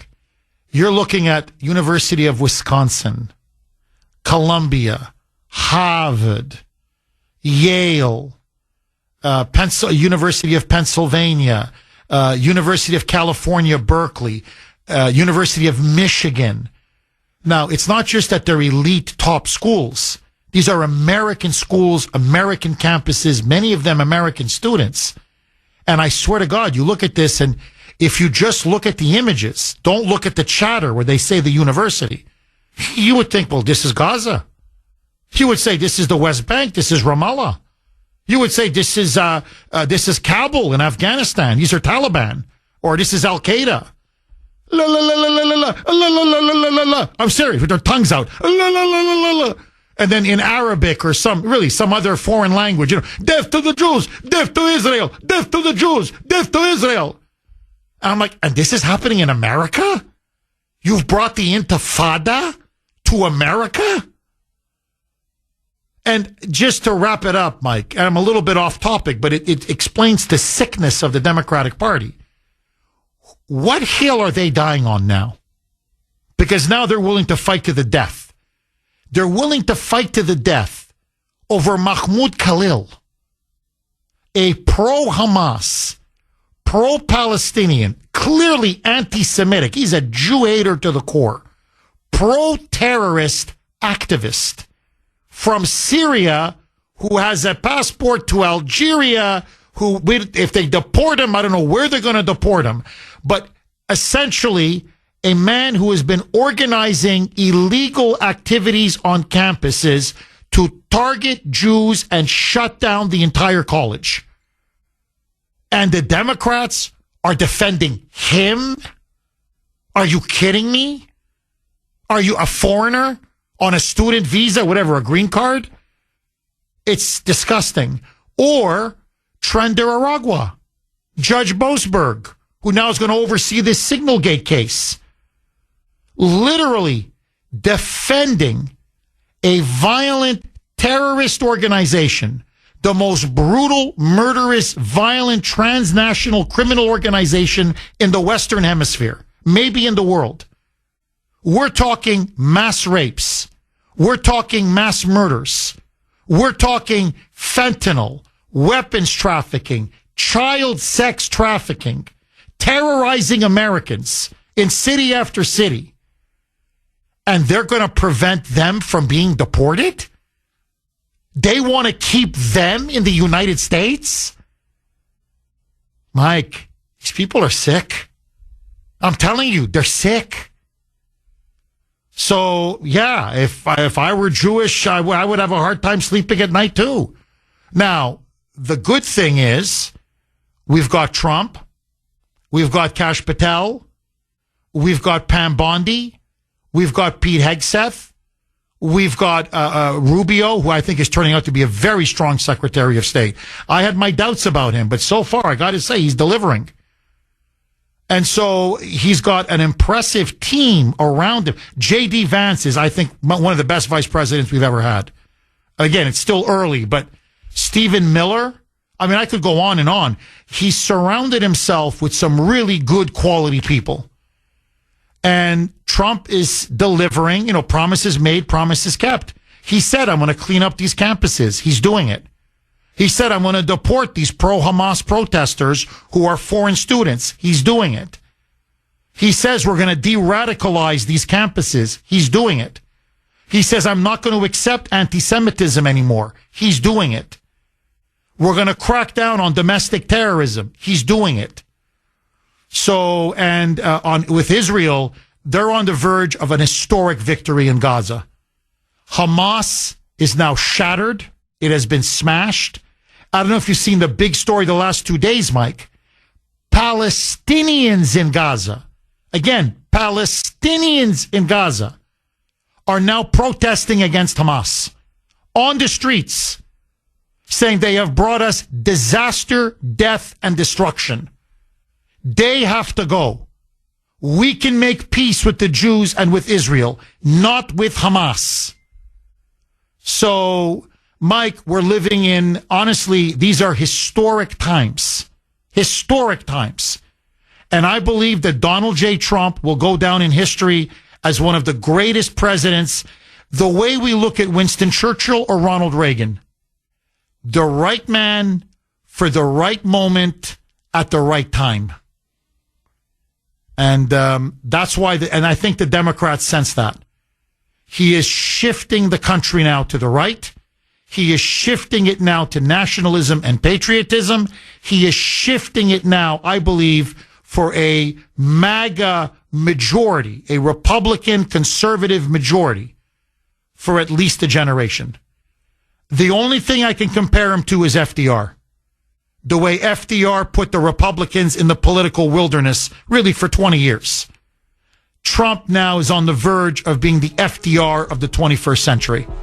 Jeff Kuhner, liberalism's worst nightmare, baby. John in Groveland. Thanks for holding, John, and welcome. Good morning, Jeff. How are you doing today? Very good. How are you, John? Good. Jeff, do you think it's a coincidence that the editor of the Atlantic magazine was included in an encrypted phone conversation with Trump's administration officials? No. I think it was deliberate. I think there's no question. There's no way this was an accident. No way. John, I would bet my house. Since that Judge Boasberg has been assigned multiple cases related to Trump. I think it's deliberate. I would bet my cars. So I've got my house and I've got my cars. Keep going, John. Pretty soon I'm going to be betting my wife and my children. People Boasberg, Goldberg, and the Deputy National Security Advisor, Alex Wong. Let's start with Boasberg first. If you think this is a coincidence. Mr. Boasberg, if you look up his Wikipedia page, attended Yale University. And guess who he was a member of, Jeff, while he was at Yale? Skulls and Bones? Skull and Bones, yep. Directly tied to the deep state. Now let's go to Mr. Goldberg. He's just a useful idiot in all this, Jeff, in my opinion. And this goes to the Deputy National Security Advisor under Mike Waltz, Alex Wong. He's the one who allegedly set this whole phone call up. Now, how does the Deputy National Security Advisor of the United States under Mike Waltz just so happens to have the editor's contact information for the Atlantic? Come on. This was all this guy Goldberg knew this was coming. Maybe not this particular incident, but like, stand by. We're gonna expose Trump. This is ridiculous. And if you dig a little bit deeper into Mr. Wong, his wife is a U.S. attorney for the District of Columbia, was involved in the prosecution of January 6ers. It's all tied into the deep state. And my personal opinion, previous caller hit on it. Trump should tell them to pound sand, ignore everything. It's a judicial coup, what's happening right now. And it's disgusting that the Supreme Court is not stepping in and separation of powers here. This is obviously, I think Judge Roberts is compromised from his time, a little visit to Epstein Island. And it's just, this whole thing is disgusting. They're trying to take Trump down, just like his first administration, and he should just, go back in history and just tell them to pound sand, ignore them. But like you said, and somebody else said earlier today, the Trump administration is missing a huge opportunity. He's got the people in power in the DOJ and the FBI. They should be seizing this guy, Alex Wong's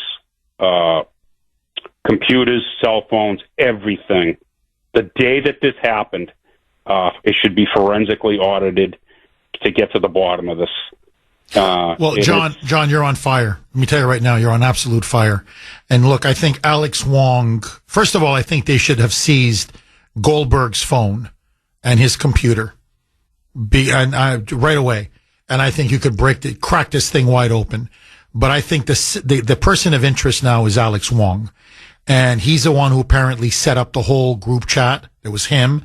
I mean, under the purview of Waltz. But this is what I'm just going by what Waltz is saying. Waltz is saying, well, I kind of had, Wong do the actual dialing and calling people up. And I gave him a list of who I wanted on this chat. But Wong was the guy who set the whole thing up on my behalf. So if Wong was the one who then presumably put Goldberg on, well, why? Why would you be talking to this guy? Now, as Deputy National Security Advisor, he's privy to everything. Wong. Everything. Everything his boss knows, everything his boss tells Trump, everything Rubio knows, J.D. Vance knows, Ratcliffe, Gabbard. He's in on all these conversations. Now, he's seated more in the back. He's not at the table making decisions. He's the guy with the notepad taking notes. And you're almost like a glorified gopher, in some respects. But the fact is, his eyes and ears are everywhere. Is he a mole?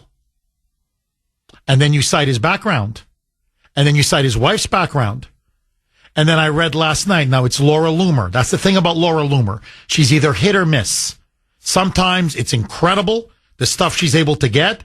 And other times you're like, oh, she completely missed the target. Okay, so you got to take what she says with a grain of salt and do your own due diligence and follow up. But according to Laura Loomer, Wong is originally from China. She's now saying that his father-in-law, in other words, his wife's father, the liberal wife, okay, the one who went out after the J6ers, has deep ties to the Chinese Communist Party. Deep ties to the CCP. Now, if it's true, I underline the word if, this is a much bigger problem than just the deep state trying to deep six Trump. You may even have possible CCP infiltration of the entire Trump upper echelon and national security team. So this guy has to be grilled. He has to be investigated. They've got to take his phone, his computer, everything. Because he may be the mole. I'm not saying he is, but he's clearly a suspect, and he should be a suspect. In fact, I'd make him suspect number one. And then coming up next, and John, thank you very much for that call. I really appreciate it. Trust me on this, okay?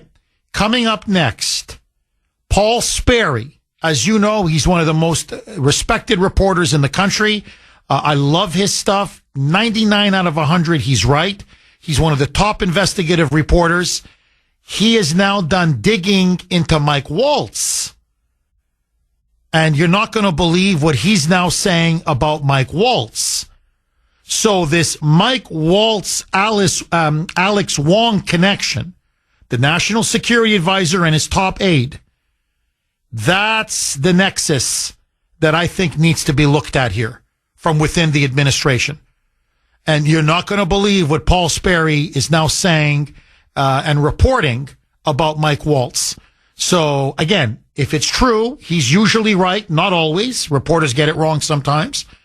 But if it's right, we have a scandal, not the media scandal. So, again, this is molto importante, very important information. Paul Sperry, as I said, former New York Post reporter, former Investors Business Daily reporter. Now he is an investigative reporter for Real Clear Politics. I read his stuff. I read everything he writes. He's one of the top reporters, investigative reporters in the entire country. As I said, he's almost flawless, 99 out of 100 or 98 out of 100. His stuff is very good. He's got immaculate sources. So this is now what Paul Sperry is reporting regarding Signalgate and Mike Waltz in particular, National Security Advisor. According to FEC records that Paul Sperry has uncovered, Mike Waltz, who, by the way, many people don't know this, he was a top advisor to Dick Cheney when Cheney was vice president. He was his top aide regarding counterterrorism. So he worked for a notorious neocon, one of the most notorious warmongers this country's ever had. And in many ways cut his teeth as Cheney's advisor. So he's got ties to the Cheneys. That's red flag number one. But let that go. So according to Sperry, here's what he wrote. FEC records for ex-Cheney aide Michael Waltz, now Trump's national security advisor, who quote-unquote accidentally leaked to The Atlantic, show that he's contributed, listen to this, $8,150 to Never Trumpers and $0 to Trump. And in particular, Waltz gave $5,000 to Mitt Romney, $450 to McManiac, John McCain, $2,700 to Jebito, Jeb press 2 for English Bush, and for Donald Trump, a zero. A zero. Now, this is not, damning in and of itself, but look at the pattern. He's an aide to Cheney. He gave $5,000 to Mittens. He's a Cheney guy. $2,700 to Jebito, to Jeb Bush, when he ran for president in 2016 against Trump. $450 to McManiac, another arch neocon, deep state warmonger who loathed Trump. You look at his ties, you look at his connections. This guy is establishment, neoconservative, deep state, all the way. All the way. Now, furthermore, and this is the part now that Sperry is really now exposing or potentially exposing Mike Waltz. We have to see. Remember what Mike Waltz said when this scandal broke a couple days ago. Waltz came out, he was adamant. He said it publicly in front of Trump. He said it to the reporters. He said it even on X. I have never met Jeffrey Goldberg. I have never seen Jeffrey Goldberg. I've never called Jeffrey Goldberg. I've never texted Jeffrey Goldberg. I've never had anything to do with Jeffrey Goldberg. I mean, it was the most categorical denial of knowing someone you could possibly make. And at the time, a couple days ago, I said, well, that's pretty forceful for you to go out like that. I mean, that, to me, of the two, I'm going to believe Waltz over Goldberg, obviously. Okay. However, here's what Paul Sperry is now exposed. Several years ago, during the Biden administration, there was an event at the French embassy, a policy event. The moderator was Jeffrey Goldberg. But who was one of the participants? Mike Waltz. And not only was Mike Waltz one of the participants at this sort of conference or event that Goldberg was moderating, but now Sperry has come up with a picture. And in that picture, standing right in front of Goldberg, they're like 3 inches away from each other, is Mike Waltz and Jeffrey Goldberg. Now, I guess in theory, you can go to a conference. Goldberg's the moderator. You forget his name. You're standing shoulder to shoulder with the guy at a group picture of all the participants. You still don't remember his name or don't know him. Okay. But then how do you explain this? Paul Sperry. This is Paul Sperry now reporting this. Okay? And his stuff is, as I told you, it's gold. Okay, he's one of the most respected investigative reporters in the country, Real Clear Politics. Quote, this is what he writes. Though Waltz insists, quote unquote, I wasn't talking to Goldberg, a U.S. intelligence official has now told me, i.e. Paul Sperry, that Waltz was a source for Goldberg when Waltz was on the House Intelligence Committee. Remember, Waltz was a member of Congress for a while. And so he was on the House Intelligence Committee. And so, according now to Sperry, he says, look, I got a top U.S. intelligence guy who's telling me that Waltz was a source for Goldberg. We know this for a fact. When Waltz was a member of Congress. And this is what Paul Sperry quotes this Intel official telling Sperry. Quote, there's no need for an investigation to figure out how he was added to the chat. Goldberg was in Waltz's address book because he had been talking to him. Unquote. Now, if it's true, I'm not Paul Sperry. I don't know the U.S. intelligence official he's speaking to. Okay, obviously, I'm not privy to his sources. So I'm just going by what Sperry is reporting. And this is not, again, not some fringe guy. This is one of the best reporters in the entire country. If this is true, Mike Waltz is a liar. If it's true, he lied. He lied. He lied repeatedly. And if it's true, why would you be lying? And now it's Alex Wong is apparently the guy that put Goldberg on the group chat, who works right under Mike Waltz. Something stinks. Something stinks. The president needs to be made aware of this. 617-266-6868. Couple lines are open if you want to jump on. What do you make now of this explosive, at least allegations, if not information, brought out by Paul Sperry, a real clear investigative reporter, again, one of the top reporters in the country, regarding Mike Waltz, and what he says are some of his very shady affiliations with the deep state, with the Bushes, with the Cheneys, with Romney. These are people who are mortal enemies of Donald Trump. And that Paul Sperry now says Waltz was lying. He knows Goldberg. He says he's got the pictures, the photos, the evidence to prove it. Do you have doubts about Mike Waltz? Do you think maybe he and his aide, Alex Wong, are the moles? I'm just curious. 617-266-6868 is the number.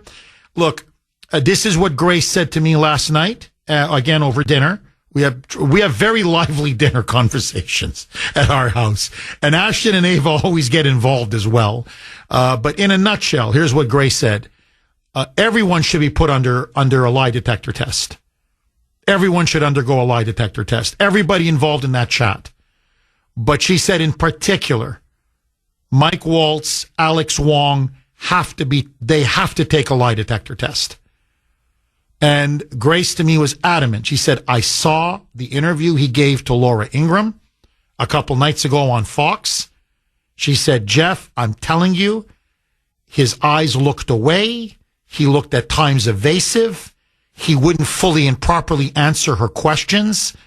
It seemed like he had something to hide. And she was adamant about this. She goes, call it female intuition, call it what you want, my gut, my instincts. She goes, there's something about him I don't trust. He's lying. What he's lying about, I don't know, but he's lying. And she believes that the president is being a little bit naive, respectfully, that he so admires Waltz's service record, which is impeccable, incredible. He was special operations. He was a veteran, a military veteran for decades. So that's why I take no glee in discussing this. And as a military man, I have nothing but the highest respect for him. It's frankly his political judgment that I'm starting to call into question. And so let me ask you, do you think Trump has a mole? And this is almost like a Jean Le Carré novel now, or a Tom Clancy novel. Could it be his national security advisor? Or the deputy national security advisor? His top aide? 617-266-6868. Lines are loaded. Bill in Medfield. Is it Medfield or Medford, Mike? Medfield. Bill in Medfield. Thanks for holding, Bill, and welcome. Hello? Bill, how are you? Good. How you doing? Very good. Very good. First of all, world's biggest Leonard Skinner fan is I go by on the air. Okay. I love Leonard Skinner. 4 points. Number one, I think that I'm listening to myself on the radio. Number one, Bill, just turn down your radio. Bill, just turn down your radio because there's about a 30-second difference between when I'm talking and by the time you hear it. So it's very confusing. All right, Bill, do we have you? Yeah, they got to get the number one. I got 4 points. They got to get the best technological electronic computer experts in the country or the world before they even started in office, because they got snookered somehow. Number two on my points, why wasn't Wu and Healy arrested the other day when they came to Boston, right? And then number three would be Trump's got to go on national TV maybe now and maybe 10 more times or more in the next 12 to 24 months saying to the people out there, they're trying to tear down my presidency, and if I lose, you lose. You'll have to pay more for everything, and everything that we voted you in for goes down the drain. Number four on my points, you got to go out there on the street and fight and scream and holler. There should be 25 million or 50 million on Washington, D.C. yelling. The communists are trying to take over our country. We're not even allowed to get our laws and what we won the election for go through because they're delaying and denying. You know, and number five, before I go, I got my pistols in my... Bill, thank you. Singing a Lynyrd Skynyrd song. Bill, thank you very, very much for that call. Look, you're right about Maura Healey and Michelle Wu. I praised Holman. I said it was a magnificent raid. 370 illegal aliens, murderers, rapists, gangbangers. Okay, so it was a great raid. But you should have scooped up Michelle Wu and Maura Healey. That was the only thing. Then it would have been a perfect raid. That's the only thing. The only thing left you should have done. But let that go. Look, let me ask all of you. We had a senile buffoon in the White House. Okay? Literally, someone who mentally did not have the cognitive faculties. He was basically a vegetable to be president of the United States. Now, how many conversations was he on? How many conversations was his national security team on? And now we find out it was all on Signal. They used Signal repeatedly for all kinds of discussions. You name the Afghanistan withdrawal, they were on Signal. The Russia-Ukraine war, they were on Signal.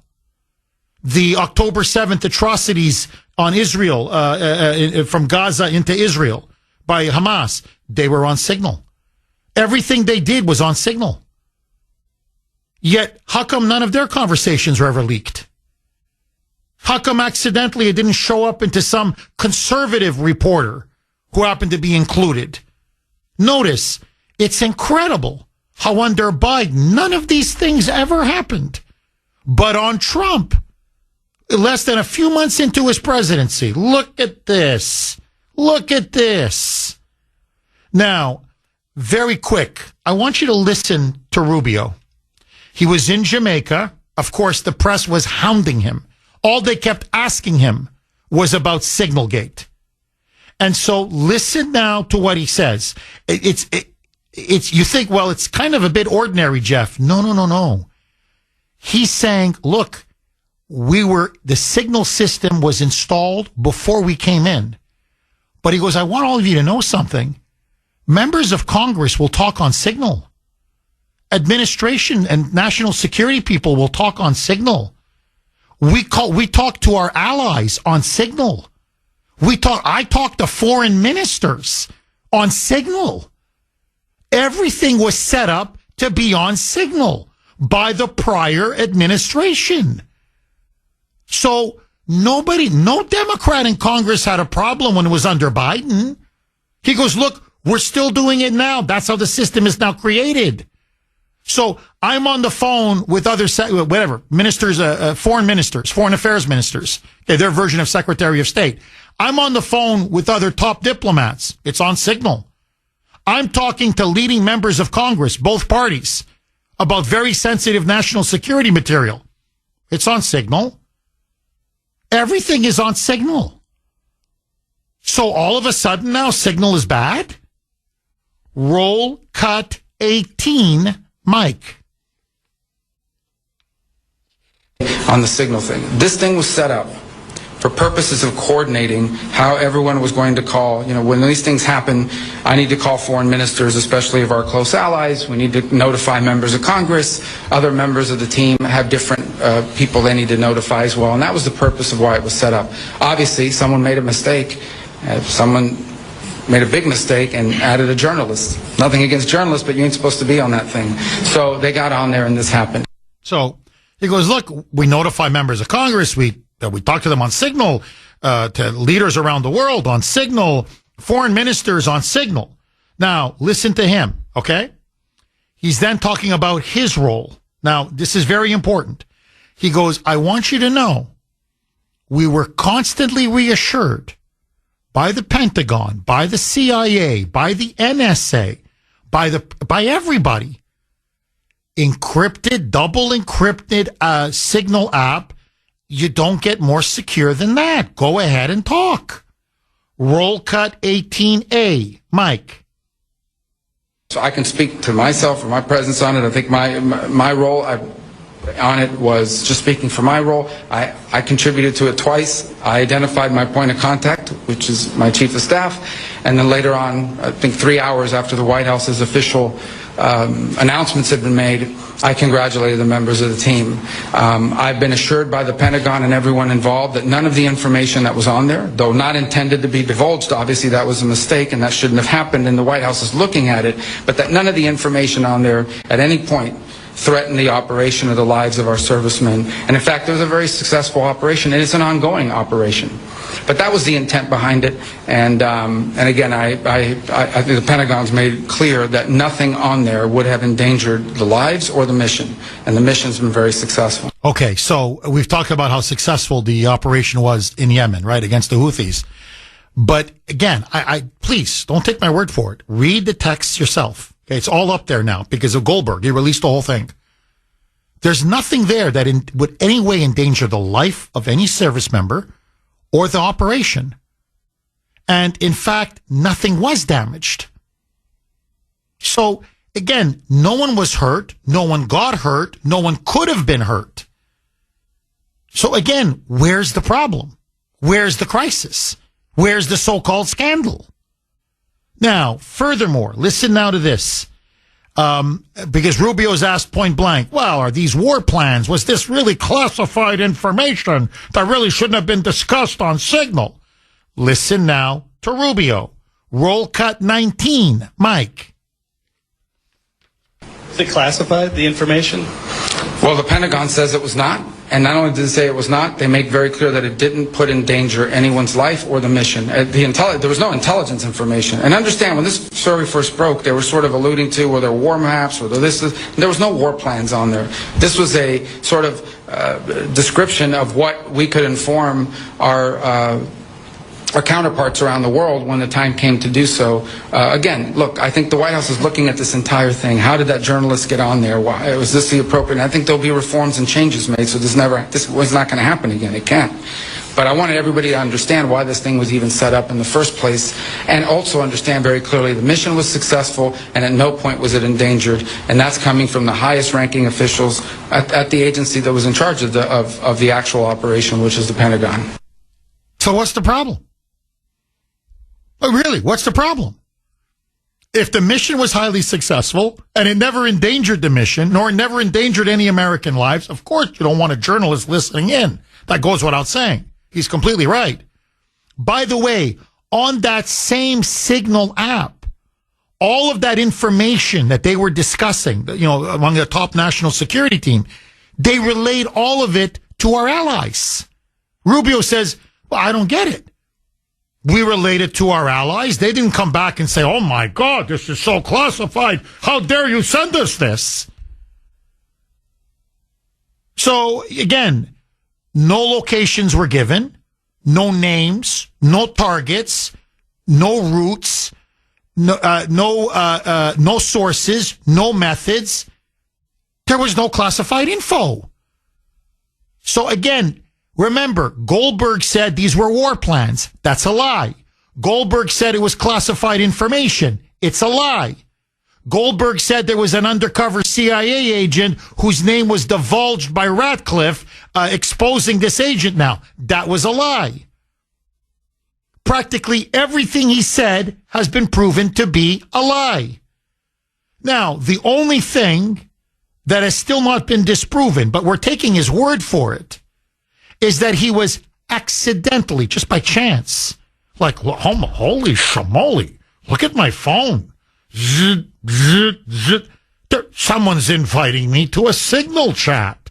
Really? Oh, my God. Oh, let me click. Oh, what? The National Security Team discussing the operation in Yemen? I can't believe my luck. He's claiming that he was accidentally included. I don't believe him. I don't believe him. Oh, he was included, no question. But was it accidental? I don't think it was. And if there is a worm, if there is a mole, if there is a conspirator, a saboteur, and it's increasingly looking likely like it is, they deliberately included Goldberg. And he knew he was going to be included. How else do you explain everything? The coordinated Democratic attacks. Now, Boasberg being the judge on this bogus lawsuit regarding Signalgate. How all of this was timed to occur just before the Senate intelligence hearing and then just before the House intelligence hearing. No. I believe the whole thing was a setup. Just my opinion. Diane in New Hampshire. Thanks for holding, Diane, and welcome. Hi. I agree with Grace and disagree. I agree that there's something fishy with Waltz, but I disagree that Trump is naive or is too nice. I'm thinking that this is probably a sting as a possibility. He knows there's moles, and he's probably setting it up to catch them. So that's what I'm thinking. And also, maybe it might be time to just do like a total blackout, a total blackout of arrest so that they know, and then come back and just show all the evidence that they have on track. So that's interesting. Diane, thank you. Thank you very much. No, that's very interesting. Maybe Trump should just say, look, I'm not going to talk about it anymore until we finish our internal investigation. We have nothing else to say. You guys can say whatever you want in the media. That's your business. But we're not going to Rubio won't talk about it. Hegseth won't talk about it. Waltz won't talk about it. I won't talk about it. Caroline Leavitt won't talk about it as press secretary from the podium. Just the whole administration, we're going to go dark on this until we can give you final definitive answers. You know what? Maybe even that would be a very good strategy. I agree. And look, if this was a deliberate operation by Trump to try to smoke out who the mole is, it's looking more and more like it's either Waltz or Wong or both of them together. Again, I don't want to prejudge this, but that's what it's starting to look like. Gino in Buffalo. Thanks for holding, Gino, and welcome. Good morning, Jeff. Hi, Gino. How are you doing today? Very good. How are you, Gino? Doing good? All right. Hey, yes, I just had to call and say, as we sit and fight about and figure out how this is just actually a hit job and not a scandal for Trump. It's a hit job by the left again. Meanwhile, they line up their judges, all their guys, all their bullies ready to punch lights out on Trump, and not one person in Congress, not one Republican has stood up to defend our man again. Feckless, worthless, no good Congress cannot come to the defense of our president and try to help him out at all. and stop any of this lawfare that continues even after he's been mandated by the American public to go forward with what we would like. Well, Gino, again, just to piggyback, because I agree with you completely, off of what you're saying, I could play you the cut, but it says he's boring and I don't want to put you to sleep. But let me paraphrase. Mike Johnson, the House Speaker, okay, literally was asked by the reporter, well, what do you make of Boasberg and these rogue activist judges? And these are his words, not mine. He says, well, we have the power to impeach him. He goes, in fact, we have the power to defund him. He said, hell, we have the power to defund the entire district court, like the whole thing. He says, we have the power to completely limit their jurisdiction. By the way, everything he said is true. He goes, so if they're not careful, Congress may act. And all I'm thinking is, okay, so you have all of this power and you could rein in and stop all of this lawfare and you won't get off your ass and do it? Like, what does it take? Like, seriously. They don't do anything up there. And then, Gino, I know this wasn't your central point, but I just want to add, notice, again, how no Republican in Congress is standing up for Trump over this signal gate. It's Trump defending himself. And, of course, Caroline Leavitt from the podium is defending him. But outside of that, he's defending Hegseth. He's defending Waltz. So instead of his people defending the president, which is what they're supposed to do, no, he's defending his guys. And I'm like, does he always have to fight alone? Like, is it always him against everybody? And outside of people like me and the media, the few of us who, defend him and aren't afraid to stand up to the left and to the haters out there? I mean, it's disgusting. They're a bunch of spineless, yellow-livered cowards. Am I wrong, Gino? No, that's absolutely correct, Jeff. I mean, the Democrats, it doesn't matter if they're fighting for truth, liberty, and justice. They fight for the worst things to stand for, but they don't stop fighting. They'll sit there, like the earlier caller said, they're bullies. They just keep on punching you whether you're bleeding or not because they're going to get what they want, and they don't care. And here we sit always saying, well, we have the power to, we could do this. Mike Johnson, that's enough. You're not going to do nothing. You've never done anything. So here we go again, watching Trump flail in his presidency because a Republican majority Congress sits on their hands. And they don't have the balls. I'm sorry, I don't mean to be crude, but they don't have the stones.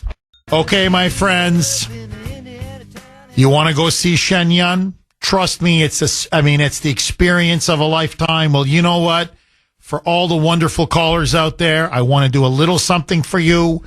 We're giving away 2 free tickets right now. Be the first caller at 781-350-7045. 781-350-7045. Be the first caller and you will get 2 free tickets to Shen Yun. Treat yourself and your loved ones to an unforgettable night at Shen Yun. It is a true celebration of beauty and heritage. Coming to Boston, Worcester, Portland, and Providence starting March 29th. Get your tickets now at shenyun.com. That's SHENYUN.com. Brian in Billerica. Thanks for holding, Brian, and welcome. Good morning, Jeff. Thanks for taking the call. My pleasure. Just a random thought before I get to my main point. I don't know why in the heck, with all the technology we have in this government and in this nation, that we can't come up with our own internal signal type app, so we don't have to rely on an outside organization to facilitate these communications. But the reason I called is when I hear callers calling in and you agreeing with them that we should just say the heck with the courts and run roughshod over them, it makes me physically nauseous. And I'll tell you why. I think it's understandable that people just want to push ahead with Trump's agenda, but I don't think people give it enough thought that what could happen in the future. if we set this kind of precedent that, if power changes hands in this country, as it tends to do every, 4 or 8 years, how would people feel if that precedent was set and then a new administration, perhaps a Democratic, a liberal administration, started doing the same thing? I also think people should look a little bit at the past, too. And you look at how successfully President Trump used the court system to essentially delay all these prosecutions. And if the Biden administration had said, the heck with all these appeals and all this stuff, I can't keep them all straight, Trump would probably be in jail right now. So just a word of caution. It's understandable that people that support his agenda want to run roughshod over the courts, but it sets a dangerous precedent, and it also plays right into the hands of people who said Trump wants to be a dictator. He wants to be a dictator. If we elect him, we're going to have a dictatorship. Agree? Disagree? Oh, I disagree. I respectfully, Brian, and I'll tell you why. First of all, the precedent's already been said. It's already been made. The precedent's already been has already been laid down. You saw that with Joe Biden. He was blocked by the courts repeatedly. He just ran roughshod over him. He didn't care.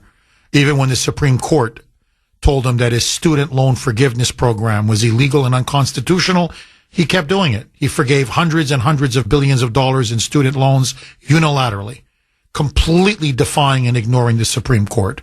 Obama did it dozens of times. So the left and the Democrats don't obey the courts. They only obey what they want to obey. That's number one. Number two, we're not talking about legitimate constitutional decisions. Everybody, and myself included, has a great respect for the rule of law. We're talking about rogue activist judges who are clearly violating separation of powers, who are clearly usurping the authority of the executive branch. And this is not even a close call. For example, for a judge to tell Donald Trump that he has to release billions of dollars in foreign aid, no judge has the right to do that. It's blatantly unconstitutional for him to do that. The president controls foreign aid. And when he sees that foreign aid is going to a corrupt country or for a corrupt purpose or a corrupt entity, he has every right to prevent it from being sent out.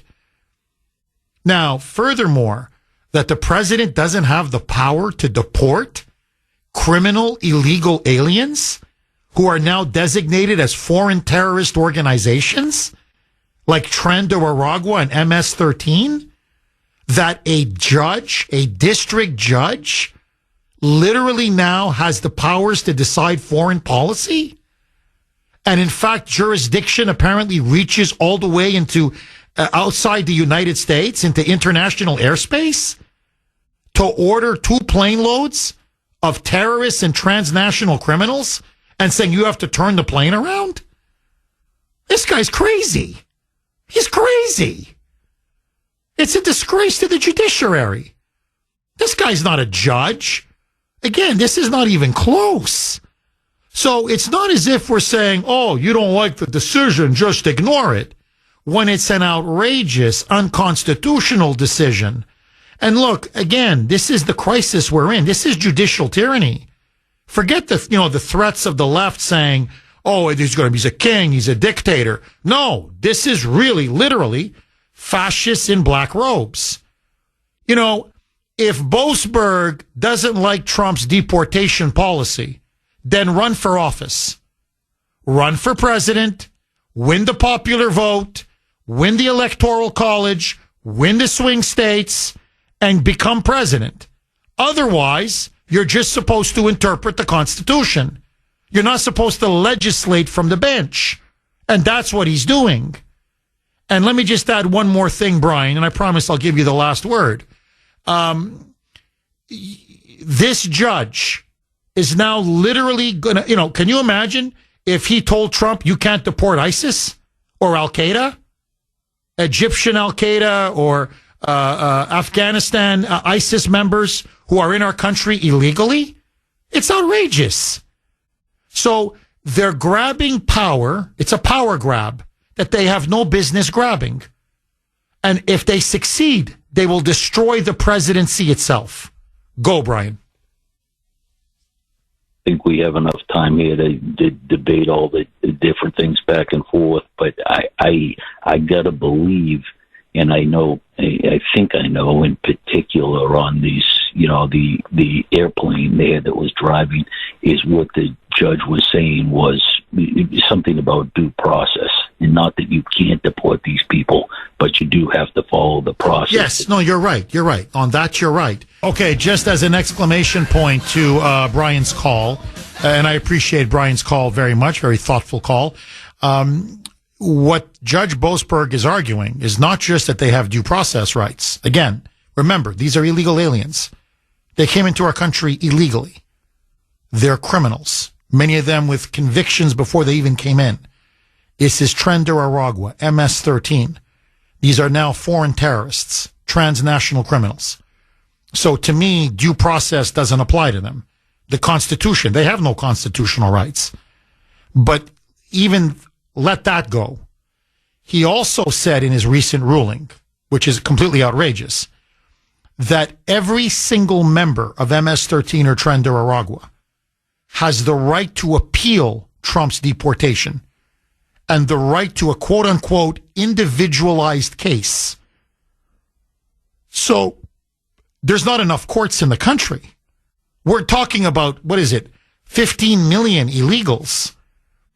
If everyone has the right to a quote-unquote appeal and an individualized case, you're lucky if you get 500 illegals deported in a year.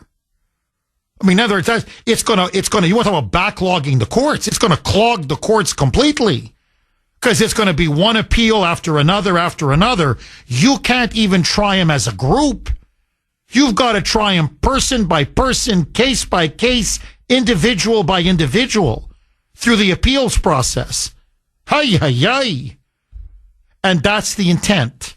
The intent of Boasberg is to grind Trump's agenda to a halt and to effectively paralyze his deportations. In other words, to subvert his presidency. Now, this is not Jeff Kuhner saying this. This is not some conservative constitutionalist saying this. Elena Kagan, a principled liberal Supreme Court justice, gave an interview 2-3 years ago, like I'm talking a couple of years ago, and said this practice of district court judges, which is what Boasberg is, issuing a nationwide injunction, blocking nationwide policy, she said not only is unconstitutional, blatantly unconstitutional, she says it's an actual existential threat to our constitutional system of government because judges are now making themselves de facto presidents. And she says, you don't understand. We don't elect judges to legislate. And that's what they're doing. They're substituting their will for the will of the people, the will of Congress, and the will of the elected president of the United States. That's not the role of the judiciary. Now, Elena Kagan is saying this practice is outrageous and a mortal threat to separation of powers and checks and balances, because obviously it's the road to judicial tyranny. So it's not as if conservatives like me or Trump supporters are saying, whatever a judge rules, run roughshod over it. No. If it's a clearly extra-constitutional, outrageous abuse and usurpation of power, as this clearly is, again, this is not a close call. This is not I can see it both ways. This is, you don't have the power to do that. Period. Full stop. It would be like him saying to Congress, you can't pass a budget. You'd be like, what? No, you can't pass a budget. And then we got to what? And then we got to what? litigate this and litigate it and litigate it. So Congress is effectively paralyzed from doing its constitutionally delineated, as they say, plenary authority, full powers to exercise its power, its authority. So Congress cannot function as the Constitution intended it to function because one crazy judge says no. We have to stop deifying judges, glorifying judges. This is not an oligarchy. This is not a judicial dictatorship. It's a constitutional republic. And the Constitution gives Congress all of the power to clip the wings of the judiciary. Again, it bears repeating. You can limit the court's jurisdiction. Congress can do that.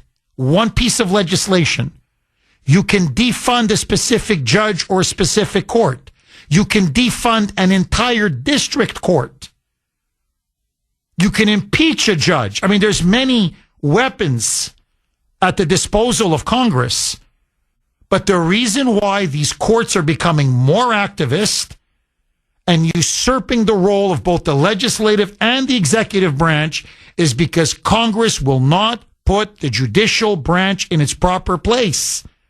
And that comes from a lack of leadership and, frankly, cowardice. So it's time now for, little Mike, mini Mike, put on your big boy pants, Mike, and legislate and put these rogue activist judges in their place once and for all. Because I'm telling you, the people aren't going to stand for it. 617-266-6868. Agree, disagree. Tom in New Hampshire. Thanks for holding, Tom, and welcome. Hey, Jeff. Great show. Thank you, Tom. Hey, Jeff, a couple points I want to make. I've talked to you about this before. He has, again, surrounded himself with politicians, congressmen, and high spots. Waltz, Gabbard, Radcliffe, Rubio, U.S. Senator. He can't trust any of them. I've been calling you for years. What he has to do, he has to assign a special investigator, put all these people on leave. All of them. I wouldn't trust any of them. Put them all on leave, hire a special investigator, and why should he be answering all these questions for these people? These people aren't loyal to him. He should hire a private outside of Washington, a person outside Washington, and go over all their emails, all their correspondence from the day they started their jobs. That's what he should be doing. Now, why he's not doing it, I don't. I mean, he's at these conferences when he answers the questions, the president, and he says, "Well, ask Mike Waltz." He shouldn't be talking like that about anybody. All he should be saying as a president is that I'm hiring a special investigator to look at this. I mean, that was awful. I know what you're seeing, Signal. They all use it.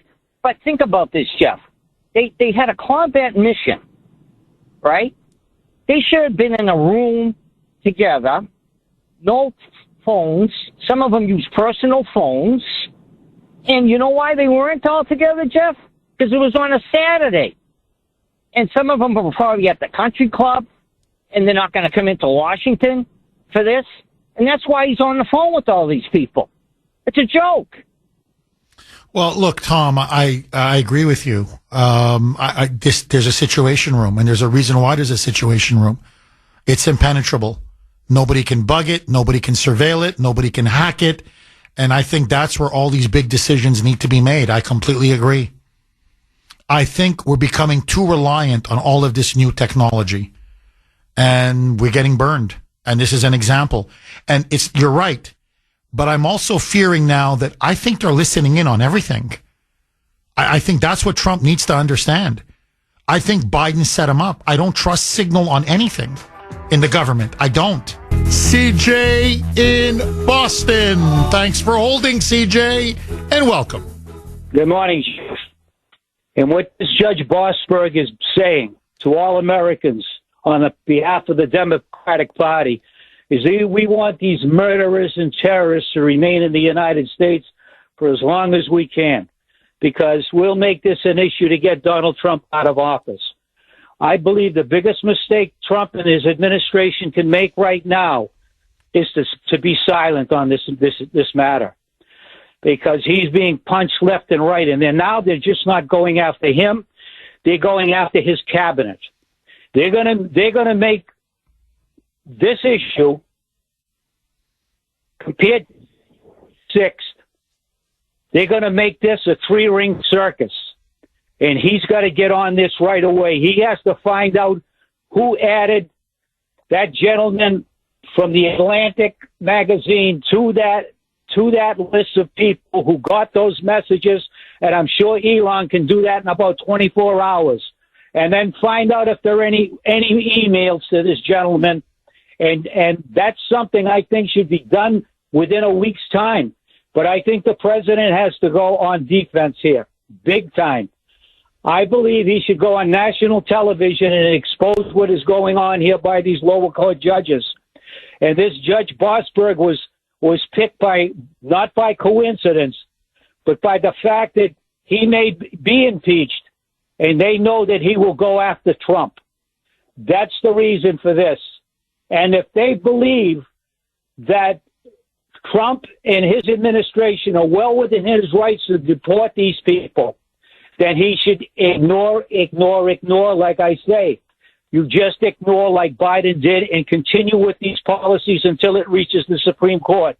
You would think that Justice Roberts would step forward and tell these judges that you don't have the authority to do what you're doing. Now, you know as well as I do, it'll take 1.5 to 2 years to get to the Supreme Court unless they make these issues a priority. And they should be a priority. They should be held within a week's time to get hearings on this. And you're absolutely right. They are making lower court judges. They are the ones now running the country, not the president of the United States. But Trump has to do something. He has to go on national television, not just to defend himself, but defend his cabinet members who are now under attack and under suit. They are being sued. That's what he needs to do. So if Trump is really Trump and he's holding the Trump card, if what the Democrats say is true, is no one above the law, this Judge Boasberg, I would confer with the Justice Department to see that this judge, if he cannot, in the instance of trying to stop murderers and rapists and terrorists from leaving the United States, that if he cannot be charged with obstruction, because that's what these judges are doing, is obstructing justice in America. And the Supreme Court is going to remain silent, and Congress is silent up to this point. And the United States, we cannot allow this to happen, because Trump, for the next 4 years, will be the punching bag of the Democratic Party if he doesn't hit this head on and put these people in their place, including Chief Justice Roberts of the Supreme Court, and have him either tell these judges it's not within their authority to do what they're doing, or just keep continuing what he's doing and indict every one of these lower court justices for obstruction. And when it reaches the Supreme Court, if it's found that they didn't have the authority, okay, his Justice Department would be well within their rights to prosecute these judges. Oh, remember, Democrats, no one's above the law. I love it. CJ, I love it. And you're completely right. If Trump's people are listening, and I know they are, these lower court judges colluding with the Democrats and the media, and now clearly some in the deep state. They're looking to grind Trump's presidency into dust. And you've got to stop them now, because CJ is completely right. The lower courts are going to be running the country, not the president. CJ, thank you very much for that call. Jeff in Kentucky. Jeff, I hate to do this to you. You've got 1 minute. The floor is yours. Go.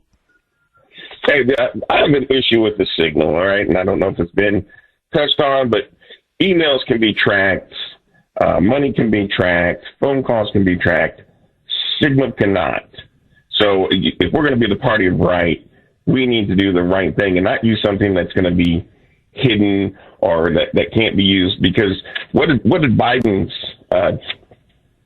admin do? If they use this, what don't we know about now? So that's what I got to say for that. Appreciate it, Jeff. Thank you, Jeff. No, look, I agree with you. I think for many, many reasons, they should stop using Signal. I agree with you. And look, I'm old-fashioned, really. Sit down in a situation room. I'm with Trump all the way on this.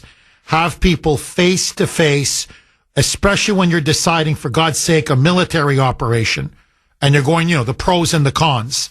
I don't think it should be done on a messaging app or on cell phones now, I understand the realities of modern life, but we do have, and we pay for it. We taxpayers, we pay for this. Government communications networks that are supposed to be impervious to penetration or hacking. So have everybody then use a proper government communications network if you need to use a phone. But better yet, do it in private, at the situation room, behind closed doors. That's how decisions should be made. And on that note, bye-bye.